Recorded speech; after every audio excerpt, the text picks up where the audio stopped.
see the usual gang of misfits and dope addicts are here. Well, it is Terrence Trent D'Arby's birthday today, but I don't see how that relates. I don't know either. Is there am I missing something? I was running behind, and I didn't have a song picked, and I shouted. I know it's because it's Bret Michaels' birthday. I shouted in the room. I need an opening number. Oh, I see. And Gina yelled. Well, it's Mike Love's birthday today. Gina yelled Dissident, Pearl Jam, and I went, oh. And me not being a Pearl Jam aficionado. Yes. So I thought that you were asking for the brand new Pearl Jam song. No. And that's not. No, that's an older song. Now, just to tie that all together for you, Kerry Jackson. On this day. I don't. So you're going to tie in Mike Love, Dee Snider. No, I'm going to tie in Bret Michaels, the new song and the song that I asked you to play. Yes. Huh? So Dissident for the walkout yesterday. Oh, for the walkout. Oh, okay. And right. yesterday, Pearl Jam was in concert in South America. Oh. And wow. Keep going. You don't need to stop. Keep going. And on stage, they said, we would like to dedicate this next song to the students in America that are walking out, and for the Parkland students. And that's the one they did. Oh, his daughter. And that's your favorite Pearl Jam. And it's my favorite Pearl. Oh, okay. And Pearl Jam does have a new song, which we should play maybe for the potty break. I don't know. Yeah, I like that song. What's it called? Can't Deny Me. Now I have to do a little bit of business here. I'm sorry. Yes. Because maybe somebody said something about this, but we're going to have to do a live ad lib coming up here. Mm-hmm. Oh, sorry, I misread it. Never mind. I don't need to do any business at all. I misread something. So let's just move on with it. Oh, okay. Yeah, it is Terrence Trent D'Arby's birthday today. Wishing Well. We could open with Wishing Well. His only song. Actually, I heard. He had two. Yeah. He had a few. I heard a new Terrence Trent D'Arby song. What? I mean, it was new. To you? Like 5 years ago, he recorded it or something like that. And it was so sad and awful. It just made me feel bad. How old is Terrence Trent D'Arby? He's probably in his 50s now. Let's see. He was born. Sign your name across my heart. Mm-hmm. Oh, he's not that old. 62. How old does that make him? 1962. Oh, he's not that old. Yeah, 50-something. 50-something, yeah. I used to love Terrence Trent D'Arby. So this was his. Really? This was his other hit. Wow. But this isn't very good. I like this song. Yeah. You hate Terrence Trent D'Arby. I like that song, Wishing Well, and I saw him live at Jones Beach in New York City. Well, pin a rose on your nose. So there. There's a reason that we hate Terrence Trent D'Arby, though. This is a good song. I mean, it is. Yeah. But when he came along, when he was first there and arrived on the scene, everybody could see he was very talented. Yeah. Mm-hmm.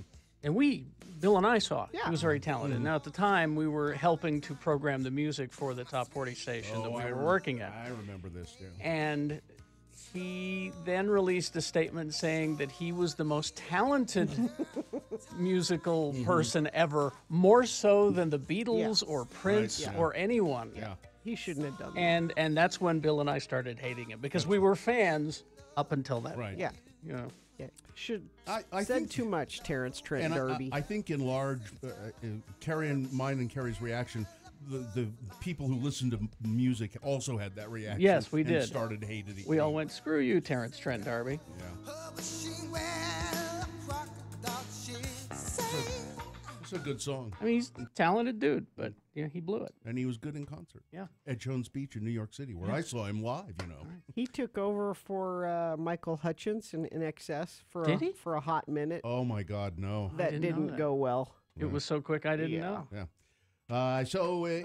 Anyway, now coming up here, we'll officially begin the show, and we need your check-ins at 877-602-9696. Check in on your way to work, or if you're just at home, check in. Maybe you are a student who participated in the walkout yesterday. Or maybe you're a student who was not allowed to participate in the walkout. That's coming up, too. That's a boner candidate, actually, coming up. So call us, 877-602-9696. Anything you really want to do when you're checking in, you can do. Just tell us what your day is going to be like, or maybe how your day was yesterday if you were in the walkout, all right? Do that, and we'll start the show officially with you with you, our dear friends on the radio. All right? We've got to tell you about Salt Lake Film Society, and that's the what we call the artsies. When we do movie reviews, we do artsies and fartsies. Yes. That's where we go to get caught up on all the Oscar-winning movies. They have they fly in filmmakers for panel discussions, for workshops, screenwriting workshops. They do a lot of stuff with local filmmakers here. The Salt Lake Film Society. It's your place for documentaries and your place for independent films, and local filmmakers are supported also by the Salt Lake Film Society.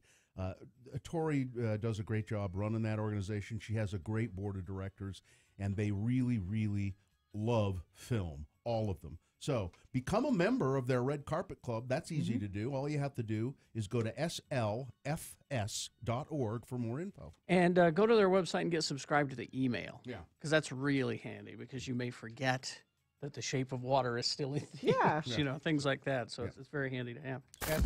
X96 is your home for non-stop music. We give you a 1 hour non-stop music waiting 3 times a day. That sounds desperate. At 10 a.m., right after Radio from Hell. Wake up. At 1 p.m. while you're listening in the workplace. And at 4:30 for your drive home. Just kill me now. 1 hour non-stop music wingdings 3 times a day. I think I've actually gotten sleepy just standing there listening to this Friday. At 10, 1, and 4:30. Only on X96.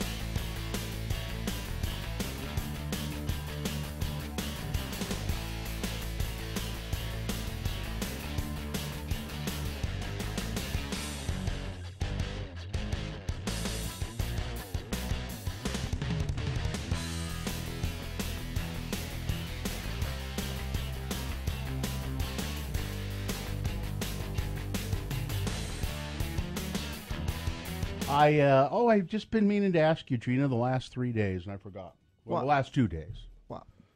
So you went to collect your daughter at camp Yes, on Saturday, I think it was. Friday. And we'd had some discussion last week about the letters, and that you had written a letter to her, a daily letter that she took with her. Yes. And you instructed her to open one a day. Is Yes. and being the good little girl she Yes. is, I'm sure that's exactly the way she did it. Yes. Whereas when I was a little kid, when I'd gotten to camp, I would just want to open them all. Yeah. Because I wanted to read them all. And then she was incommunicado For a week. for really 7 days. Was it 7 days? Sunday to Friday. Yeah. Okay. And so the only communication that you could have with her would be a letter that she would send you. Right. And you kept waiting for the letter and waiting for the letter. And I said, you're not going to get the letter until after you pick her up. Have you received, as you went to get her and collected her tear-stained pillow and all of the soiled bedding and everything? And She did very well, actually, at camp. well, I'm sure she did, but I'm saying there wasn't a tear-stained pillow. I joke. I know. As I got home with her after we picked it up, it was in the mailbox. As I thought. Yes. And was the letter tear-stained? No. Was it very detailed? Yes. What did she write it the first day, or did she just write it, like the day before you? And then express it. She wrote it halfway through, and she said, "Next year I know to write it earlier in the week." But there you go. But it might have gotten to you. Mm-hmm. But it was a happy letter. I'm having a great time. And she said, I knew you would ask, Mom. The food is great, is what the letter said. Food is great. I knew you would ask. And then she had no trouble finding an owl to deliver it. No, Yes. came right Okay. to the. Right. She's very, very methodical in her thinking. She said, I sent it on Wednesday. I should send it earlier next time, but I should at least wait a day till I've done something to write about so she's figuring out the best day to send it. It's probably Tuesday, and then I would get it. So, but she did great. She wants to go back. So She did the rope swing. She swam in the lake. She went canoeing. No, killed a bear. No, none of that. no. What do they do? What do they sit around and sew? They made bread.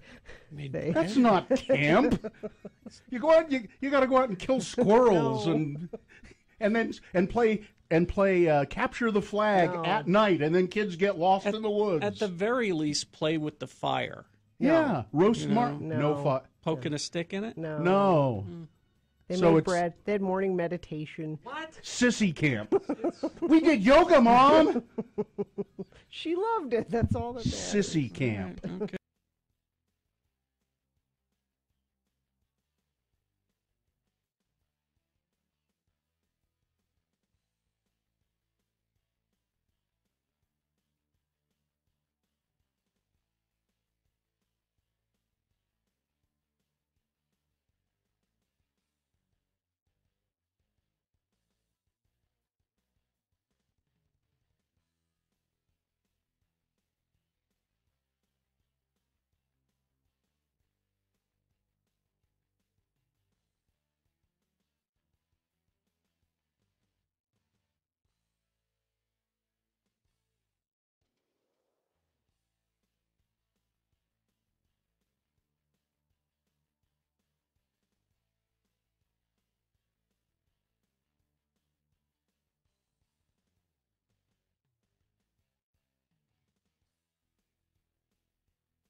With Kerry Jackson, Bill Allred, and Gina Barberi on X96. And I read that it was Stephen Hawking actually heard that speech, and that's when he died. I'm out. He died. That's what killed him. Yeah, I'm out. Stephen Hawking. Well, oh my God! Because now, yesterday when we found out about Space Force, I went and I found on YouTube that the old series.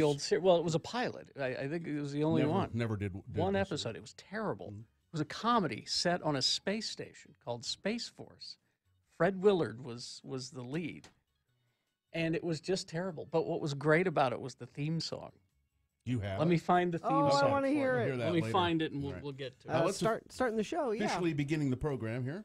Brought to you by When Life Feels Like It's Crashing Down on You from Above, Lifetime Roofing is here to offer you peace of mind. You and your family have your own personal fortress of reassurance.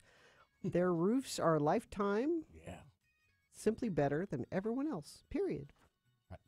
I know that's true. So here we go. We'll begin the show with telling you about the moon. This is the official beginning. 4.3% of full, just a little thin crescent moon. The moon will rise today at 6:55 a.m., today being Thursday. It's the 15th day of March. Oh, it's the Ides of March. Is it? Yes. Beware. Beware the Ides of March. If that means something to a few of you. This is the year of our Lord 2018, and this is North America's most juiced up radio broadcast. It's the Radio from Hell show with the Lords of Morning Radio, Kerry Jackson. Hi, I'm Bill Allred. That's Gina Barberi, the senior executive producer of the Radio from Hell show, is gone from memory right now. He's been away so long. But Dylan Allred, no relation, is here doing producing duties and producing video for the show and being helped out by Katie for short today. Your chickens, 877-602-9696. Do we have a prize? Yeah, we No, we don't. We don't have a prize we for do. check-ins, but we'd like to hear about what you're doing today, who you are, what's on your mind. Maybe you were a student who walked out yesterday or didn't walk out yesterday.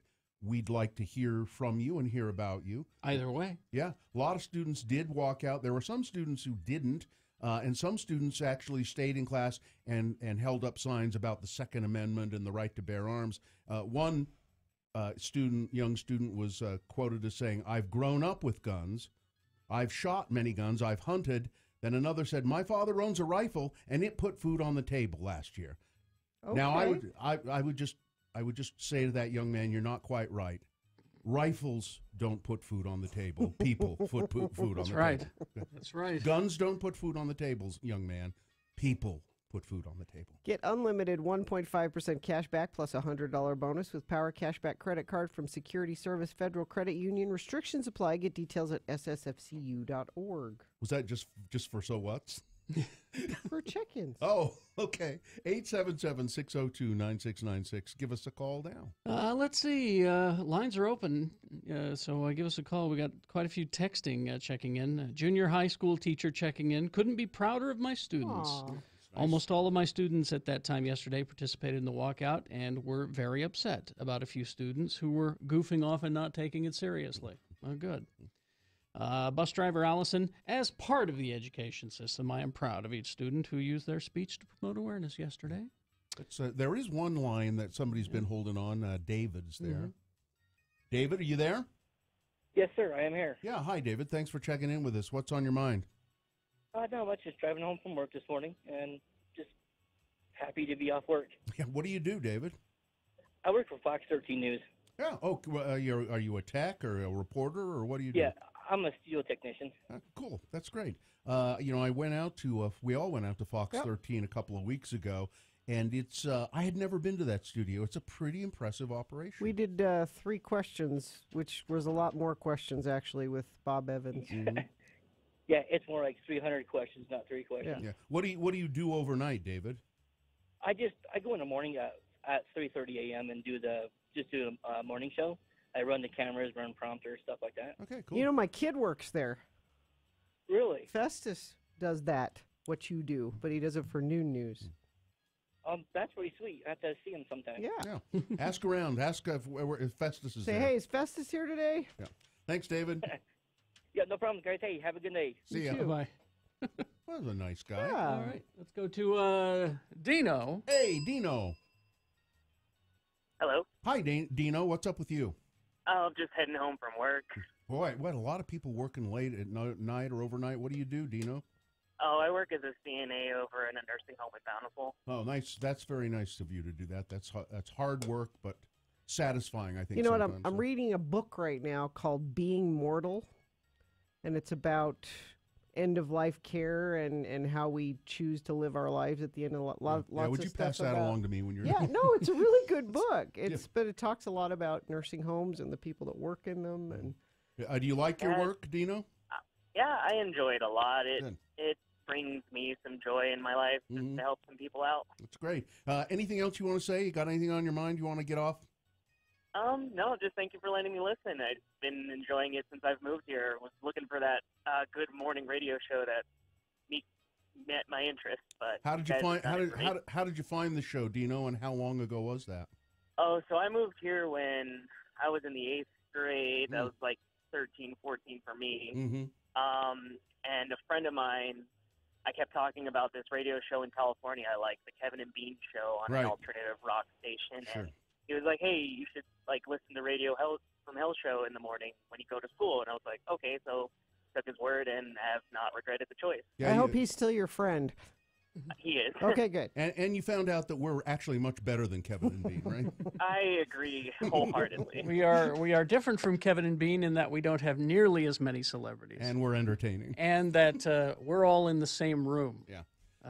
Yes. Unlike that show. All right. Thanks, Dino. Thanks, Dino. All right, thank you. See ya. Let's go to Justin. Hi, Justin. Justin, you got anything you want to get off your mind? No, I just can't get over the Space Force. They need a X-96 from Hell Space Force. The Space Force. Yeah, we do need a Space Force. Let's get one. Yeah, right? For X-96 Force. Listen, I think Donald Trump is right on the money. A Space Force is exactly what... Because we need to wage war wherever we can. And that really was the whole thrust of what he was talking about. Yeah, Is Right. waging war wherever we can. Yeah, we can wait. We fight wars on the land and the ocean and in the air. Why not in space? Why not? Sure, let's have a space war. That's what we need. For sure. It's released. Yeah, It would- he's clearly not a Star Trek guy. Or a deep thinker. No, Or a hey, deep my thinker. dad used to watch Star Trek. Yeah. Yeah. All right. All Well, right. Justin, Hey, thanks for listening. Bye-bye. Hey, you too. Thank you. See ya. Let's go to Nick. Hello, Nick. Nick, you got anything on your mind today? Well, yeah, I woke up a little early to clean up a bunch of dog food. Clean up dog poop. Is your Oh, dog yeah. sick? Yeah, she has a sensitive stomach, and then my mom's husband gave her like a meat bone yesterday. Oh, Wrong. word. Yeah. Um, So So I get home, and he's like, sorry, I gave her a bone. And I'm like, cool. yeah, Poop. yeah. that's no fun. You should have made the person that gave the dog the bone, mhm. knick-knack, paddywhack, give a dog a bone. I was thinking about it. Yeah, you ought to make them clean it up. I know, I was mad the whole time. Yeah. I You don't- were muttering. There was muttering. I clean up that dog poop, and stupid button, give him a bone, and I kill him. Just like that. Yeah. True. All right, Nick. All right. Have a great day. Thanks for checking in. You guys. Bye-bye. Wash your hands. Get some hand sanitizer. Benno checking in. Ogden Shut-In checking in. Let's see. Teacher Emily checking in. Had 300 students at my school participate. Ah. They signed a banner that we will send to all the people in Florida. Oh, nice. That's great. Stephen, the 911 dispatcher, checking in. Nurse Jen checking in. Let's see. Boring New York City lawyer. My 16-year-old sibling walked out from Bingham High School yesterday and sent me the following. The walkout went okay. I was confused because a few adults showed up to protest our protest, and they were yelling profanity and stuff. Yeah, I heard that. I was really impressed because the students near them surrounded them so they wouldn't hurt anyone. My sibling was the only one to walk out from the class, but reported total turnout wasn't too bad. So, yeah, I guess there's a few people listening. I guess we need to do a show. Okay, well, if they're out there, then we'll have to do it for them. And coming up on the show, we do, if you're just waking up and you were a student who participated in that walkout Or a yesterday, teacher, or yep, we'd like to hear from you, and we'll have a little segment where we'll do that kind of at the end of the news coming up. So get ready for that, okay? Yes. traffic, even though the roads are wet this morning, no accidents being reported so far. But you can report one if you want. 33986. All right, thank you. News is next. The music starts at 10 with a 1 hour nonstop music wingding on X96. The redesigned.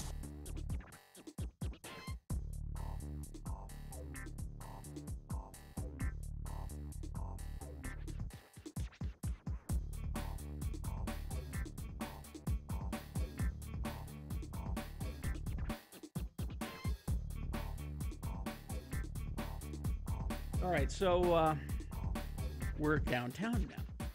We're Broadway Media Yeah. because our building is on Broadway. Yeah. Third South. Third South. Now, the mayor has taken an awful lot of time and money to build very special bicycle lanes. Yes. Here on They're Third. Dedicated. They're very nice. Dedicated. So I'm walking down Broadway yesterday, and here comes a bike rider toward me on the sidewalk. Jerk. On the sidewalk. He's on the sidewalk, riding his bike down the sidewalk, coming towards me. Wienermobile! Sorry. For some reason, the Wienermobile's outside. I'm sorry. I knew she'd do that. I ignored it. You ignored the Wienermobile. I did. You know, you can acknowledge in your head the Wienermobile when I someone's in the middle of understand. telling a story. I'm sorry. You know, It's on Third South, Broadway, where your story takes place. So the bike's coming toward you. bike's coming toward me on the sidewalk. Tell the story to me and shut up on Mike. Yeah. And so and this is exactly how I did it. I wasn't a jerk about it. I wasn't, hey! I never did that. Mhm. I went like this. Bike lane. You could use the bike lane. Said it exactly like that. Mm-hmm. And as the guy zipped past me, he yells, F off. hug off. I mean, why? I would think you would prefer to use the bike lane. Sure. Why would it be more attractive to drive down the sidewalk than What sort of the bike lane? What could you tell? What sort of It was biker and well, he was casual, I think. was it a hipster or was it, It was a guy? kind of a hipster. Or was it a DUI guy? It was a mountain bike, younger guy, no helmet. Not a DUI guy. No. But then a minute later, so I just kept walking. A minute later, he scoots right up next to me. Were you nervous? And I'm like, I didn't know what to think. He said, dude, I listen every morning. That was an awesome interaction. He turned around and came back. He realized who it was that he had just told to hug off. Yeah.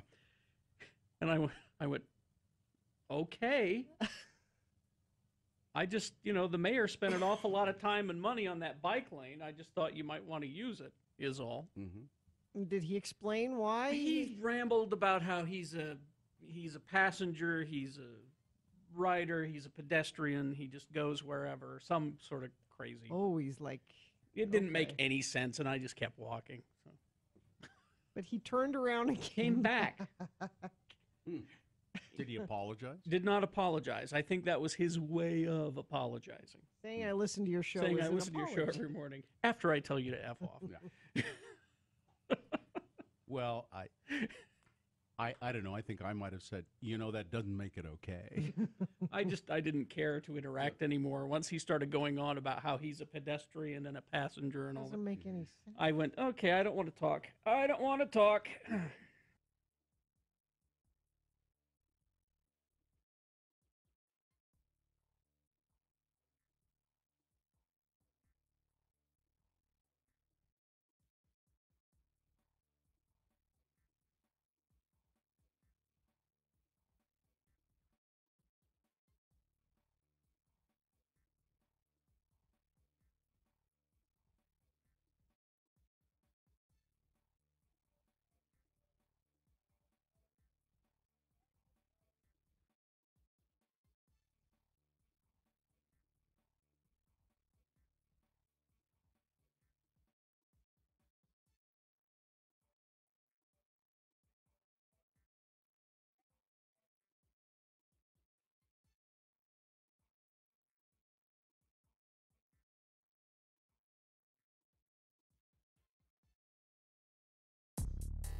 And it is time now. Well, we're going to take your calls coming up.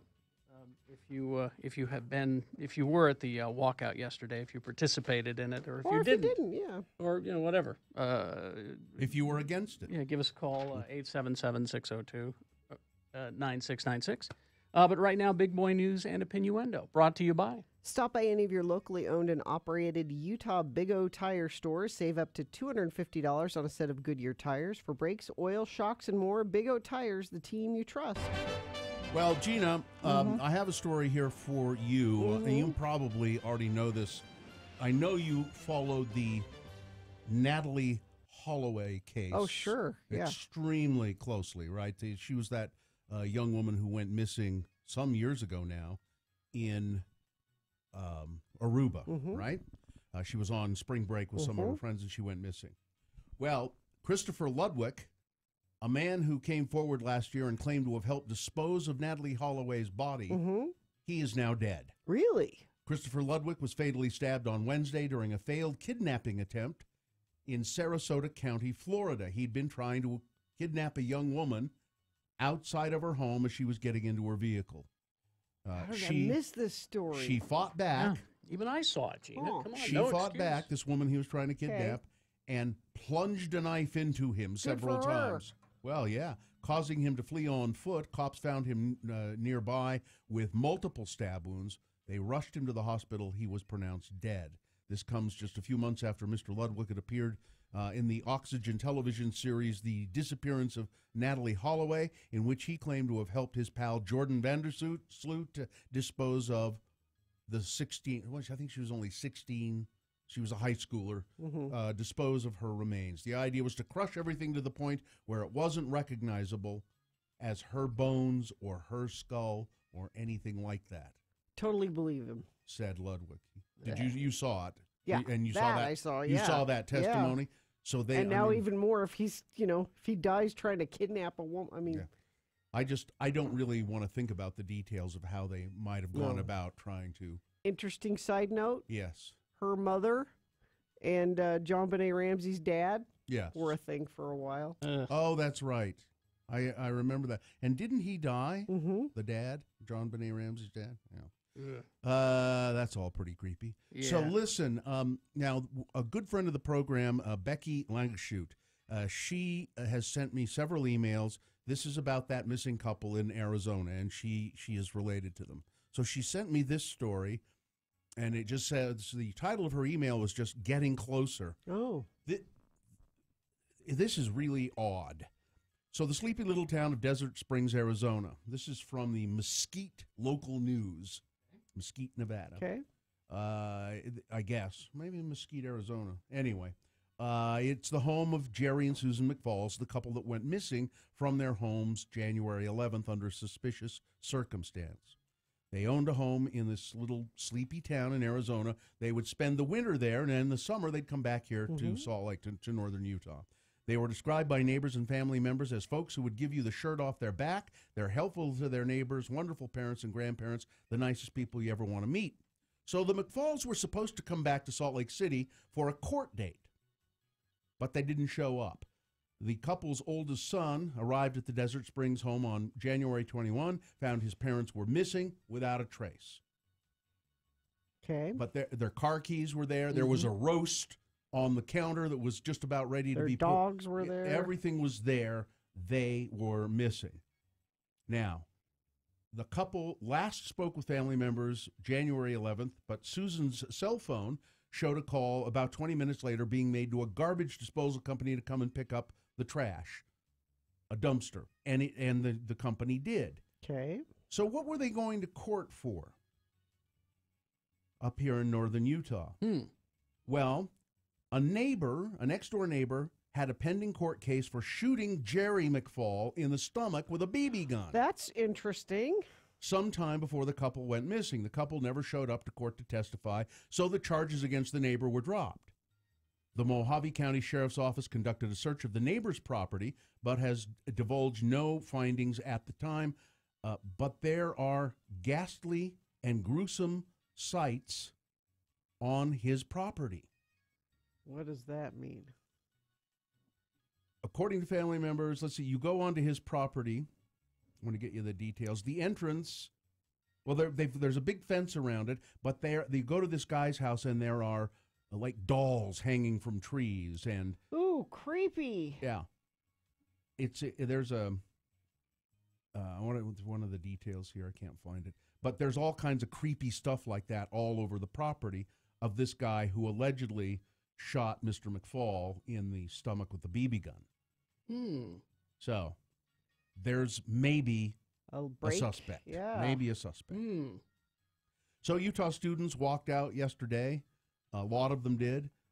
Enough is enough. That was the message behind the nationwide walkout that thousands of Utah students participated in, with the motto emblazoned on their chests. Thousands of students at Highland High School and Salt Lake School for the Performing Arts walked out of their classrooms when the clock struck 10 yesterday. My kids did. Did they at their school?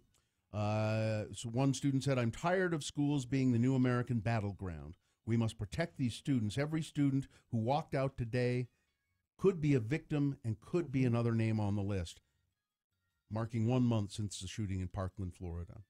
And there were some students who stayed in the classes here in Utah. Some passed out buttons to say, said, "I support the Second Amendment." and they want to keep their guns, and they're afraid that guns are going to be taken away from them. It's not going to happen. No, but it was all mostly peaceful. Apparently, there was a little dust-up, a little fight at one of the schools. I don't have that detail right in front of me, which school it was. Because there were so many individual stories, it's hard to sift through them. Yeah. But there was a little bit of a fight that was broken up quickly. Apparently, some gun supporter students started yelling names at the protesters, and there was a fight. But it was broken up pretty quickly, and other than that, not much trouble. Now, there was a walkout where Dylan Roof's sister goes to school. Dylan Roof being the guy who walked into that church and shot things up. Which church, Bill? That's happened a lot. There's because you could say that church shooting and you think, oh, is that one in Texas? No, not the one in Texas. Well, I can't keep them straight. It was in South Carolina. Yes, and it was the Emmanuel Baptist Church. Yes. And he walked in and systematically shot. Well, after reading with them and talking to them and sitting with them and praying with them, then he did it. Yeah, then he shot them. His sister, he killed 9 people, by the way. His sister, Morgan Roof, an 18-year-old student at a high school in Columbia, South Carolina, had a gun on her and threatened students. Not a gun. During the march. She had mace and a knife. Oh, weapons. It just says weapons. She had mace and a knife. Okay. But she said, I hope this is a trap that you all get shot, as they walked out of class. And she's been arrested, there are racist posts on her Facebook. You know, it's just so all it runs in the family, yeah. In the Roof family, apparently. Now, O'Connor Lamb was declared the winner, finally, of that close Pennsylvania House race. Democratic Connor Lamb clung to a thin lead, and it looks as though he has carried the day, but only by 600 votes. There'll probably be a recount, but for now, the Democrat has won that Pennsylvania district, which is has been so conservative, and apparently he's a pretty conservative Democrat. He's anti-abortion, I think. Yeah, I've got a rundown of what he is. He's more Democrat than Republican, although the Republicans are claiming him. Yeah, they're saying that Well, we can. He embraced the president's policies. No, he embraced 2. Yeah, and that was it. This was a loss for you guys. Admit it. Yeah, and. Just to go back to the protest yesterday, and then we'll maybe talk to some people. Like, you could start calling now, 877-602-9696 if you were part of that protest yesterday, or maybe you were against it yesterday. In Washington, D.C., the United States Congress patted themselves on the back heartily and passed a piece of legislation about all of these school shootings, a piece of legislation supported by Donald Trump and the NRA. It's NRA said we heartily endorse. What does that tell you? It's similar to the one that Orrin Hatch was talking about. That's where it got started. It's money to study how we can make a school safer, and it's just a feel-good piece of crap legislation, and that's why the NRA supported it. Oh, and it's I think in it is, well, let's look at the possibility of arming teachers. Yeah. So there you go. And then one other quick story, and then is anybody calling? I haven't checked the phone. Yeah, we're starting to get them lined up. 877-602-9696 if you participated or didn't participate in the walkout yesterday. Or if you just want to comment on it, what you saw. I just have one other story. It's kind of sad. Roger Daltrey, the lead singer of The Who, has come out and said, he said, I'm very, very deaf. It's all these years of rock music have made me extremely deaf. And Pete Townsend said, I'm sorry, Roger, what? Because Pete's been deaf for years. Pete kind of beat you to it. Roger, what do you, yeah. It's... Somebody there? And then he's endorsing some sort of earplugs, I think, because he said you should always wear earplugs. They should get him to do it. You know? His picture on every package of these earplugs. Hi, it's Roger Daltrey. Buy my Say What brand earplugs. Say what? Yeah. My Who brand. It's the Speak Up Sonny brand. But he's saying, kids wear earplugs. If somebody had told him as a kid, No, he wouldn't. you should Exactly. really wear earplugs, he wouldn't have known. Exactly. No, I mean, you should. I but- just urge people to limit their concert going. I do now when on the rare occasion I go to a show anymore, I wear earplugs.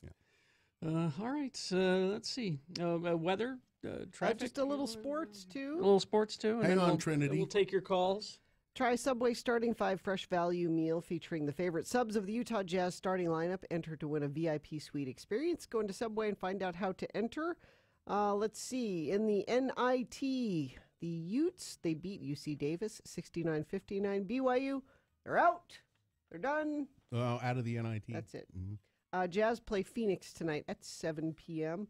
Weather, so we're going to remain wet. Chance of it mixing with snow today, but definitely rain, 47 for a high.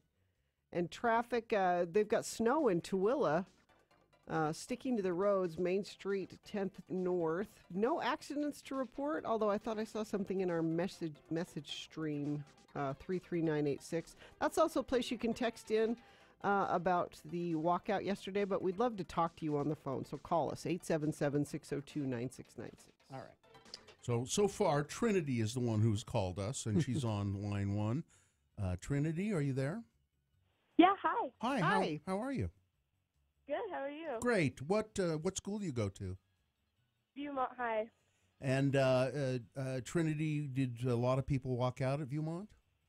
Yeah, a lot of people walked out, but, there were some who were just walking out because they wanted to get out of class, but I think most of the people had good reasoning. We had a good turnout for the people who wanted to have a minute of silence for the people who died during the Florida shooting, which is good. Mm-hmm. But we didn't have any real protests, which I'm kind of bummed about, but Yeah. it was still, Now, still good. Trinity, we should probably mention coming up next Saturday, the 24th, there's going to be another march. At the Capitol? Yeah. So if you're wanting more of a protest feel, Oh, yeah, definitely. I'll be there. that's going to be that. Trinity, how old are you? I'm 16. So in 2 years, you'll be eligible to vote out anyone who is supported by the National Rifle Association. Oh, yeah. Okay, good. She's Good. ready. Yeah. Just when you're 18, just vote all of these old people out. Wash us all away, Trinity. Get rid of us. Drain the swamp, Trinity. Thanks for participating, and thanks for calling us, Trinity. We do appreciate it. Yeah. 877-602-9696. Here's a chat room. My 6th grade son was the only student in his school to walk out yesterday. He used your not asking for permission slip. Good for him. Only the principal, an office clerk, and an aide joined him. That's really interesting. Isn't that fascinating? I would be curious which school that is. 877-602-9696. Trinity, see, it wasn't bad. No, it was Trinity easy. did it. You can call. Tell us what you did yesterday. My kid said that if you get a slough at Spanish Fork High School, you went outside during the walkout. I think that means that they were counting kids as sloughing if they went out during the walkout. Boo, my alma mater, Spanish Fork High School. You should have been more behind it, although I'm not surprised that you weren't. Let's see. Brigham High did not let the students do it on school grounds. Made them go across the street. That doesn't sound I safe. would think sending people off Yeah, campus is That's odd. I wouldn't want to send them across the street. That's dangerous. And this is, I keep hearing about, we're protesting, and there were kids that had signs that said that they support the Second Amendment. You can support the Second Amendment and still not want AK-47. or AR-15. Or I'd always do that. Yeah, AR-15. available to people. Because guess what? That's me. Yeah. I'm not I'm not for abolishing the Second Amendment. That's I just me want some too. common sense. Yeah. Here. Sarah's on line one. Let's go talk to. Is that Sarah? Sarah? Sarai. Sarai, yeah, that's an I. The print is very small. Sarai, where do you go to school? Okay, so I go to Olympus High School. Mm-hmm. And what happened there? Okay, so some of our teachers let us out early to go meet up on time. So it was a pretty okay turnout. Like the school I go to, we have kids walking around with like "Make America Great" hats again, or "Make America Great Again" hats, and So it was really nice. The people who came like really wanted to be there. Me and my friend were sitting next to each other trying to like sing a chant together. Mm-hmm. And we did have a moment of silence, but we did have like students pull up in their cars, like blasting like muffled music in their cars. Really? Yeah. And it was just kind of outrageous. But I was very grateful that our teachers supported us. Yeah, that's good. Sarai, how old are you? I'm 17. 17. So in 1 year, Sarai, you will be able to vote all of these bastards out of office. I know, we're so ready. Good. This is the wave that's coming. Yeah. This is exactly I it. am hoping this is it. I am hoping that you kids who are like 16, 17, you just wash all of us old asses away. Exactly. Right. And there was even a family, like there was like maybe like 6-year-olds coming with signs that came to Olympus too. Like I was just so proud. I was like, this is our future. Good. Guys. Yeah, Great. nice. Thanks, Sarai. Thank you. Bye-bye. All right, let's go to McKay. Hello, McKay. Hi, how are you guys doing? Fine. Did you participate or what? No, actually, it was my little brother, and you know, I was just calling in to say how proud of him I was. But you know, we actually have to fight something now. He got marked absent for missing 7 minutes of class. Really? By one of his teachers because of the walkout. Mm-hmm. And so I don't know. I never call in, so I was like, I call a lot of bull crap on that. Which which school? What? What school? Oker Middle School. Oker It's Middle down in Riverton. Okay. Shame on you, Oker Middle School. Write those off. Yeah. And if so we're gonna fight that pretty hard. If that had happened to my kid, which it didn't, they were allowed to walk out. I would say that's an excused absence as far as I'm concerned. How old are you, McKay? Oh, I'm 23. 23. So, Do you vote?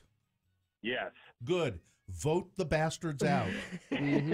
For sure. Thanks. It's hard in this state, but we'll keep trying. There are a lot of people to vote out in this state. There are. Yeah. Thanks, McKay. Yeah. But this hey, thanks. Bye. Texter says a couple of teachers at Evergreen Junior High offered extra credit to kids who didn't leave. My kid said he was okay with a B and left. Oh, good for Good him. for him. All right. Mariah. Hi. Hi. Hi. So the way our principal kind of handled it was she told teachers that they weren't allowed to necessarily express their personal opinions, but they encouraged students to research the issues, and then kids were not marked absent for choosing to participate in the protest. That's good. We had about 400 kids That's great. What school? out on our field. What school? And actually, oh, sorry, what? What school is it, Mariah? Jordan High School. Jordan. Okay. Yeah, it was really awesome, and our kids behaved themselves really well. Excellent. Like there weren't any fights or anything. Good. The only problem we had was with a parent, so that was Of course. that was Of impressive. course. What do you mean you had a problem with a parent? Oh, she just wasn't behaving herself. What? Well, Yeah. I mean, don't name names, but call her out. What did she do? She decided to hand out flyers and tell students what they were protesting for was not right. Well, that's her right to do As that. long Yeah, as she's but- not. Yeah. And Mariah, one other question: how old are you? I'm 20. All right. Voting age. Wait a minute, Mariah. You go to Jordan High School and you're 20. No, I'm an administrator there. Oh. Well, very, very good. All right. Mariah. Thanks, Vote- Mariah. Vote the bastards out. Yep. We got to go. Okay, thanks. Bye-bye. All right, let's go to Jonah. Hi, Jonah. Hi, how's it going? Good. Fine. Where do you go to Good. school, or do you go to school? I go to UVU, but this is about my little sister. Uh-huh. I actually got a text message from my extremely LDS conservative family last night that my 12-year-old sister, I'm 23, so she's quite a bit younger than me, Yeah. but my 12-year-old sister walked out of school last week, or yesterday. Yeah. And I got a text message from my family saying, like, why is she doing this, blah, blah, blah. And then she actually texted me that she's like, I did it because I know it's something that you would do. And I was like, oh, I'm setting a good example for my little sister. Oh, excellent. Because my family won't do it. That's it. Excellent. So- Good for her. And your family was really confused why their 12-year-old daughter would be rebellious. Yes. Yeah. But they raised me, so I'm not sure why they're still confused. Because Jonah doesn't follow the rules either. You're a good big brother, Jonah. Hey, Jonah, remember, vote the bastards out. No, Vote 'em out. I'm on it. All Okay. right. I like that. I'm on it. I'm on it. This maybe could be. Oh, there'll be a wave. I hope. These There'll be a these kids are in high school and they're 17, 16, 17, just turning 18 soon. Vote, vote, vote, vote. All right. I'm a school principal. We allowed our students to walk out and protest. Probably had about 800 students walk Great. out. Everyone behaved themselves very well. Great. Amazing considering they're junior high kids. I appreciate some of the comments I heard on the news about how hard schools work to keep kids safe. As a school administrator, you would not believe the things I deal with to protect the kids. And unfortunately, I go to work each day wondering if this could be the day. I'm a teacher at a junior high wow. school, and I thought the kids would walk out and goof off. I was out with them, and it was one of the most reverent, respectful event. Pleasantly surprised. This one, we should read this one. I just want to commend all students that walked out or stayed in class for standing up for what they believe in. If kids felt strongly about not going out, they had a right to do that too. At Jordan High, a jacked-up pickup truck flying a "Don't Tread on Me" flag drove super slowly past the protest area. Cops stopped the driver and had a conversation with him, and he kept moving on. Our friend Nicole says that at Highland High, the students gathered around the football field, held hands, then put their hands up in the air. It was an amazing sight to see them all do it together. Did you see the Boston kids? Mm-mm. So Boston had a snow day because they had that bad nor'easter there. So kids weren't walking out of school. They had the day off. Right. They still showed up. Hundreds of them showed up at their high school to have. So they could do it. So they could do it, which Yeah. I thought was really Excellent. impressive. Yeah. Well, shame on the schools who are punishing kids for walking out. We have that coming up in the Yep. Boner candidates, as a matter of fact. And way to go, everybody who participated in their own way. And remember, when you turn 18, you can vote, and how you should vote. Vote the bastards Vote out. the bastards out. Yep. Chains or four-wheel drive are required for all vehicles in Big and Little Cottonwood Canyons. Speed is limited through Parley's Canyon, but I'm still not seeing much going on in the way of accidents. There is one crash eastbound SR26. It's Riverdale Road at the I-84 junction in Weber County. Right lanes are blocked there. That's traffic. All right. Thank you very much. Now we need you to call in to beat Gina. Right. 877-602-9696. If you beat Gina at trivia, she has a prize for you. I have two prizes. What? I have Wow. International Sportsman's Expo tickets and a Prohibition gift card. But what do you have for me if I win? If Gina beats you, you've got to give her a prize. And I need you to be creative. We keep getting the same prizes offered up, like Oreos and wine and donations. I need some more creativity. All right. So there you go, 877-602-9696. Call to play Beat Gina right after these. Maybe you could offer to buy Gina some Big O tires. You don't need to, Bill, because I got the snow tires at Big O Tires. Yeah. I'm set for tires. The Big O tires are great, and that's a really good brand of tire. They're an in-house brand. But they have other brands of Big O tires.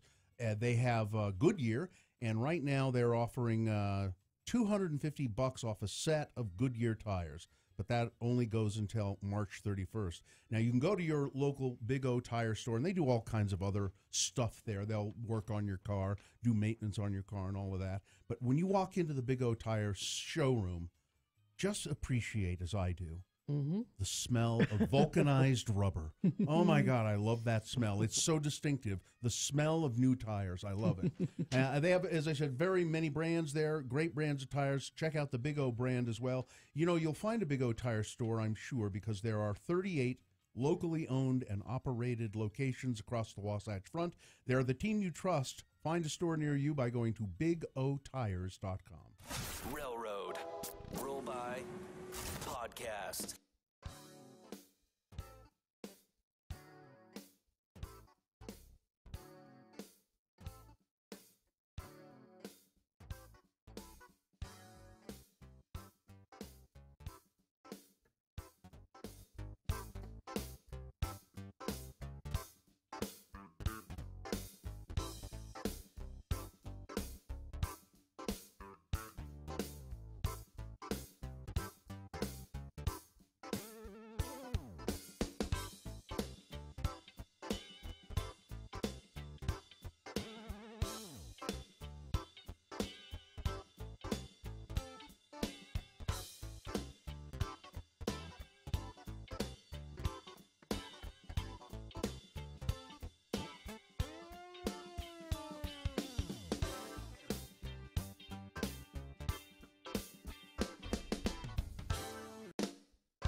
Radio from Hell with Carrie, Bill, and Gina on X96. All right, it's time to play Beat Gina. And if they beat Gina, tell us what they win, Johnny. Well, Carrie, winners of the Beat Gina contest can win a Prohibition gift card. Looking to cut a rug on the weekends? Prohibition has dancing, live entertainment, DJs, burlesque. You heard right, burlesque. For full events calendar, reservations, and more, go to prohibitionutah.com. But that's not all. They also can win tickets to the International Sportsman's Expo. Try the gear, buy the trips, meet the pros at the International Sportsman's Expo coming March 15th through the 18th at the Mountain America Expo Center. See the latest in fishing, hunting, and outdoor gear. Come see everything the outdoors has to offer. Tickets just $14. Youth and under 15 are free. Use the code X96 to receive $4 off at Sportsman's Expo. And Carrie, Beat Gina is also brought to you by Turtle Wax Carnauba Cleaner. Cleans deeper, protects longer, and shines brighter. Premium Carnauba formula provides a durable, water-repellent finish. And Carrie's outfit provided today by Mr. Guy of Hollywood. Back to you, Carrie. Well, thank you very much. Thank Johnny. you so much, Johnny. You're welcome. As long as Cremettes can be a sponsor next week, if you would, please. By the way, you notice I said Turtle Wax is sponsoring. It's not a prize. Not a prize, no. Beat Gina, it's the game that everyone wants to play. It's trivia. Here's how we pick our contestants. We go strictly by the prize that they're going to give Gina if she beats them at... Today is Justin Timberlake trivia. Ooh. All right, so line 1, Gina. Okay. Let me start with line 3. All right. Okay. Line 3 is offering you a personalized floating locket. Now, I don't know if it's personalized to the person giving up the locket or if it's personalized to you. It's not specified here. So. And what's a floating locket? I don't know. Jewelry. Is it a jewelry thing? Oh. Line 2 is offering you a Batman figurine, which says to me it's not an action figure. It's like just a little statue. You know, a PVC okay. Thing. And line 1 is offering you all the dog hair on his couch and some old diapers. So you decide. It's so hard to choose. Not a prize. Gina, which one do you find the most intriguing? Let's do the personalized floating. You think? Locket. Gina. All right. Good choice. So I have plenty of Batman figurines. I don't need any more. Thank you. Let's go to Mallory then. Mallory is going to play. Hello. Yes. Hi, Mallory. Hello. Now tell us about this floating pendant. Mallory, if you're going to tell us what the prize is, you have to do it in this kind of a voice. No, you don't. So, floating lockets are like a little glass locket, and there are all these different terms that you can put in that represent you. There's like little music notes, microphones, pretty much anything you can think of. Your phone is breaking up. I'm a little worried. Yeah, you need to move to some place where it's not going to break up. Give us at least 2 bars, if you could, Mallory. Yeah. I'm sorry, I'm not able to go somewhere else. Oh, well, that's better. Right hold now. still. Hold still, right there. Okay. Hold still. Mallory's in restraints. Apparently. All right, Mallory. It's we toss the coin to find out who goes first. Heads or tails, Mallory? Tails. All right, because it is it behooves you to go. Yes, tails is correct. So you will go first. No, she called tells. I heard. Oh, her. tells. Yeah, I have a Utah coin. It's a Utah State coin. It's a Utah State quarter. So it's tells. Yeah. All right, so you go first, and I can't. This is the reason that it's Justin Timberlake trivia. On this day in 2013, Justin Timberlake released his 3rd studio album, The 2020 Experience. That's very such a tenuous. Nick needed something, I guess. So here you go. Mallory, you get the first question. If you get it wrong, Gina gets a chance to guess it correctly and steal your point away. Vice versa, same thing. So the first person to 3 wins. Here we go. Your first question. Which professional sports team is Justin part owner of? Is it A, the LA Lakers, B, the LA Sparks, C, the Memphis Grizzlies, or D, the Washington Ball Throwers? I'm going to go with A. A, the Lakers? Nope. That is incorrect, Gina. Sorry. He's a Southern boy, Justin Timberlake. So that would be the Memphis Grizzlies. Very good. There's the sports desk heard from. Gina steals the point and controls the question. It's 1-0 in favor of Ms. Barberi. All right, Ms. Barberi. Mhm. How old was now? I have a problem with this question, but Okay. I'll get to it later. How old was Justin Timberlake when NSYNC formed? How old was he? Okay. Was he 19, 17, 14, or 12? I'll say 17. Incorrect. Mallory. 19. Incorrect. 14. Oh. Now, the reason I have a problem with this question is it says when he formed NSYNC. I don't think he No, did he that. didn't. I think that was made in a lab, is All what I right. think. The score is 1-0. Mallory, though, controls the question and has a chance to tie in this exciting contest of Justin Timberlake trivia. All right, Mallory. What was the name of the 2000, that's the year, 2000 Disney Channel movie in which Justin played a teen model with a sensitive side? Was it A, Model Behavior, B, Models and Mortals, C, The Model in Me, or D, Model the Movie? I'm going to go with Model Behavior. That is correct. Mallory ties the score 1-1. Gina controls the question. All right, let's see. Back to you, Ms. Barberi. How many times has Justin hosted Saturday Night Live? Oh. 1, 4, 5, or 8? 4. Incorrect, Mallory. Mallory. 5. Very correct. Mallory steals the point. He was inducted into the Five Timers Club on September 23rd, 2016. Mallory, you now lead the game 2-1, and you control the question and have a chance to win. All right, let's do this. Which artist did Justin appear with in all matching denim for an award show? Who was his date? And they wore matching denim. Was it A, Cameron Diaz, B, Jessica Alba, C, Britney Spears, or D, Jessica Biel? Let's go with Jessica Biel. That is incorrect. Okay. Chance to tie. Gina. Britney Spears. That is correct. Correct. Very good. The game is tied, but Gina controls the question. All right. She has a chance to win. All right. Let's see. Let me make sure. Yes, it is very exciting. Gina? Yes. Who once asked Justin to, quote, drop his pants to give him a shot of vitamin B12 in his butt? Was it A, Madonna, B, Jessica Biel, C, Mila Kunis, or D, Lady Gaga? Madonna. That is correct. Gina wins the game. Oh, very Mallory, good. I'm terribly sorry. You go home empty-handed. No, and Johnny, please. What? What? I can't let Mallory go empty-handed. But Gina, this goes against all the rules of game shows. I would like to give Mallory the Prohibition gift card and the International Sportsman's Expo tickets anyway. Mallory, awesome. That's great, Mallory. Right. You played a good game. Now, so when you bring the locket, yes, that's when you gotta get your prizes. You gotta bring the locket. They won't give you your prizes. They will actually. Okay, I'll bring it. All right. Okay. Hang on. Thanks, you, Mallory. Mallory. Hang on, we'll get your information.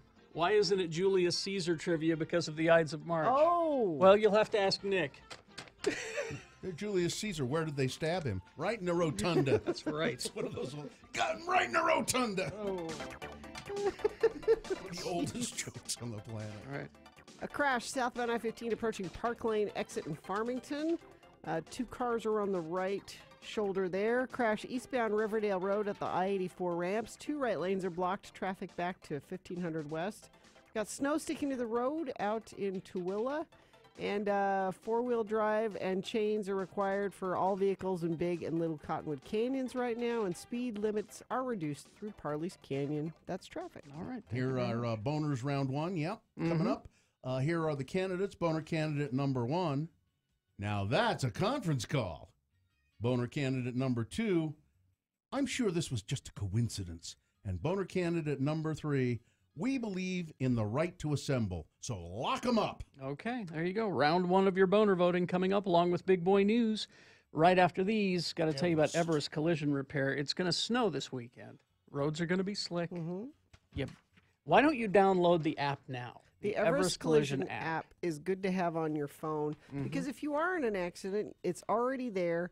You can get an estimate quickly. You can get a tow truck quickly. And even if it wasn't your fault, Everest Collision Repair, they still will, work on your car, and your insurance probably will cover it as well. Mm-hmm. So legally, it's up to you where you can take your car to get it fixed. You know what? But when I had my fiery crash, Yes. and I told my insurance company where I wanted it to go, they're like, "Oh yeah, we work with Everest all the time." Sometimes they say, "Oh, Sean, yeah." That's what usually you'll get that. Yeah. Everest can put up to $200 toward your deductible. That's the word I'm looking for. They have locations in Salt Lake, Sandy, Tooele, and Ogden. You can find out by going to everestcollisionrepair.com. Remember, Everest Collision Repair wants to put your needs on top. This is very important. X96 is your home for non-stop music. We give you a 1-hour non-stop music wingding 3 times a day. Nobody around here has been eating lead paint chips. At 10 a.m., right after Radio from Hell. At 1 p.m. while you're listening in the workplace. And at 4:30 for your drive home. Doesn't make much sense to me either. 1-hour non-stop music wingdings 3 times a day at 10, 1, and 4:30. I'm not impressed. Only on X96.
X96. All right. Damn it, Sandra. Sandra is a very funny character on that show. She is hilarious. The saddest person on television. 7:23 right now. Time for round one of your boner voting. 3 news stories presented to you here. Examples of bad, stupid, or funny human behavior. And you'll have to decide of these 3 candidates, these stories, which one is the worst, which one deserves to go forward to get a chance to become boner of the day. If it wins here, it goes up against the winner of round 2. We do the same thing at 8:20 with 3 more candidates. And we take both of the winners of each round, put them into the Boner Dome for Boner Fight, and one of them will become boner of the day at 9:20. That's when that happens. So 2 candidates now, a third after the news. Once you've heard all 3, you'll vote. One of you lucky random boner voters will receive. I can't buy it. Gotta win it. Radio from Hell boner t-shirt courtesy of Excel Automotive Repair. Radio from Hell's official auto mechanics. Don't buy a lemon. Try Excel Automotive's $50 bumper-to-bumper used car checkover before you buy. Limit 2 cars per $50. Boner candidate number 1. Now that's what I call a conference call. Oh, So don't, this is don't show this video. Well, Do we have- it's blurred out. It's blurred out. So this is in England. It's a power grid manager. I guess works for the utility. Oh, I thought it was in China, but I don't think so. Let's see. Well, oh yeah, I'm sorry. You're right, Kerry. It is. Yeah. A power grid manager accidentally broadcast himself romping, it says here. Well, it's romping. With a junior colleague, and he forgot to hang up on his video conference call. And it's directed at the conference table. And she's lying on the conference table, and he's having at her. Yep. Based on WeChat conversations, screen caps, the manager of China's Southern Power Grid filmed himself having sex with his colleague in a conference room minutes after a call earlier that morning, which was attended by employees from 5 different provinces. So they were all in on, and then he just forgot to turn off the camera, and he just went at it along with his call. Looks like they're having a good time. Mm-hmm.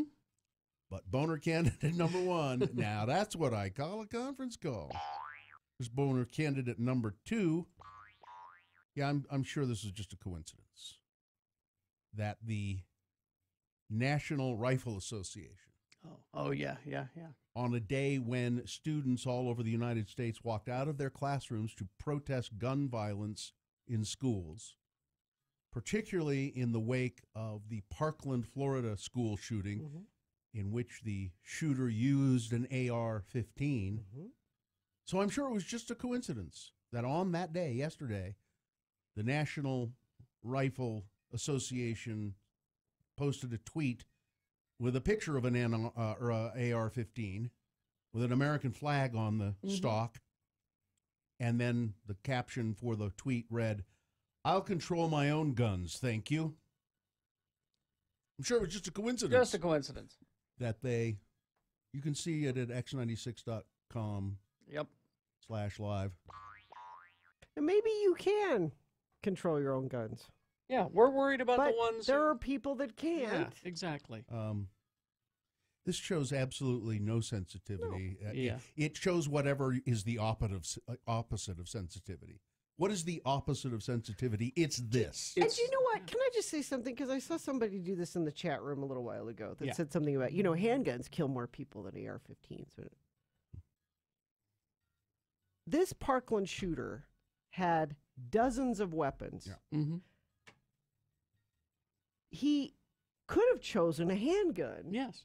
To go to, but why didn't he choose a handgun to go to the No, school? because one's more efficient. Yeah. AR-15 is way more efficient. Oh, you can kill more people More with that in rounds. a shorter amount of time. One is a killing machine. One is designed to do maximum damage. And apparently, and I've never fired one, but they're not only easy to fire, I understand there's not really any... Not much of a kick. No kickback or not much of a kickback. They're easy Oh, to you're making your weapon of choice for a school shooting. Yeah. They're designed beautifully to do what they do. Spray them bullets. Boner candidate number 2. I'm sure this was just a coincidence. Boner candidate number 3. We believe in the right to assemble, so lock them up. All right, boner candidate number 3 for round 1. Coming up after this, Big Boy News and Opinioendo, brought to you by... Stop buying disposable office printers off the shelf at that big box store. Get the highest quality commercial-grade printers from Valley Office Systems for a whole lot less than you'd expect. ValleyOfficeSystems.com.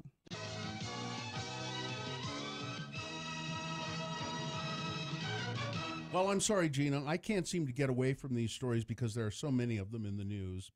But it's incest stories. No more incest. There are tons of them. No, I mean, it just an Oklahoma woman who married her daughter. Oh, we've had this story. Well, yeah. She pleaded guilty to incest. Court records show 46-year-old Patricia Spann of Duncan pleaded guilty in exchange for a 2-year prison sentence. Her daughter, Misty Spann, pleaded guilty in November in exchange for probation. But court records show that Patricia Spann also at one time had married her son. These are all people that need to go away. So all of them. Why is this in the news so much? I don't know. I mean, it's just my duty to report it. And they're Superman fans. Yeah, they're wearing Superman. Oh, they're wearing matching Superman. They each have Superman shirts on. That's hilarious. Now, I think that's the daughter. God, were they making a video or something? Oh no, that's no. They're both there. Bill, it's right there. That's. They're, well, yeah. No, I think I'm trying to figure out if that's the son or the daughter. I think that's the son. I don't know. Hard to say. Anyway. Right now. Yeah. Anyway, she was once married to her son. Now she's tried to marry her daughter. It's Well, you know, Superman. This is a bizarre story too, Gina. A now deleted social media post on an Ogden community page prompted a slew of calls from concerned residents. I saw this. Did you actually see the post? Or no, just the story? I just read the story. Asking officers to investigate what turned out to be a man's body in the pond that's there just off 21st Street in Ogden. Officers pulled 51-year-old Tracy Rex Kunzler's body from the pond on Wednesday. They were dispatched to the pond to investigate after the person who posted a photo to Facebook on Tuesday night. And then, so people... That's how they found it. Yeah, was. So why did the people do that and not call the police? Yeah. Is this the question. A body? Yeah. After preliminary investigation, police don't believe that the man's death is suspicious because of the ongoing investigation. They say they won't release all the information about how he ended up in the pond, but they don't suspect foul play. But a person apparently posted a photo. Yeah, call the police. No, that's not how we do things anymore. No. It's all about social media now. Yeah. I let people know. I put it on Facebook. Yeah, I mean, that's how I let you know. It's so weird that they would do. They said, I'm not sure if this is a mannequin or a body. Call the cops and ask them to go investigate. Well, I don't want to get involved. I put it on Facebook. What more do you want?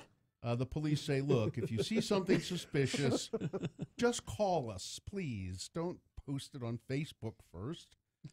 An Ohio judge has blocked legislation in Ohio preventing abortions in Down syndrome cases. So the Ohio legislature tried to pass a law that the Utah state legislature just passed and said... Did we pass it? Yeah.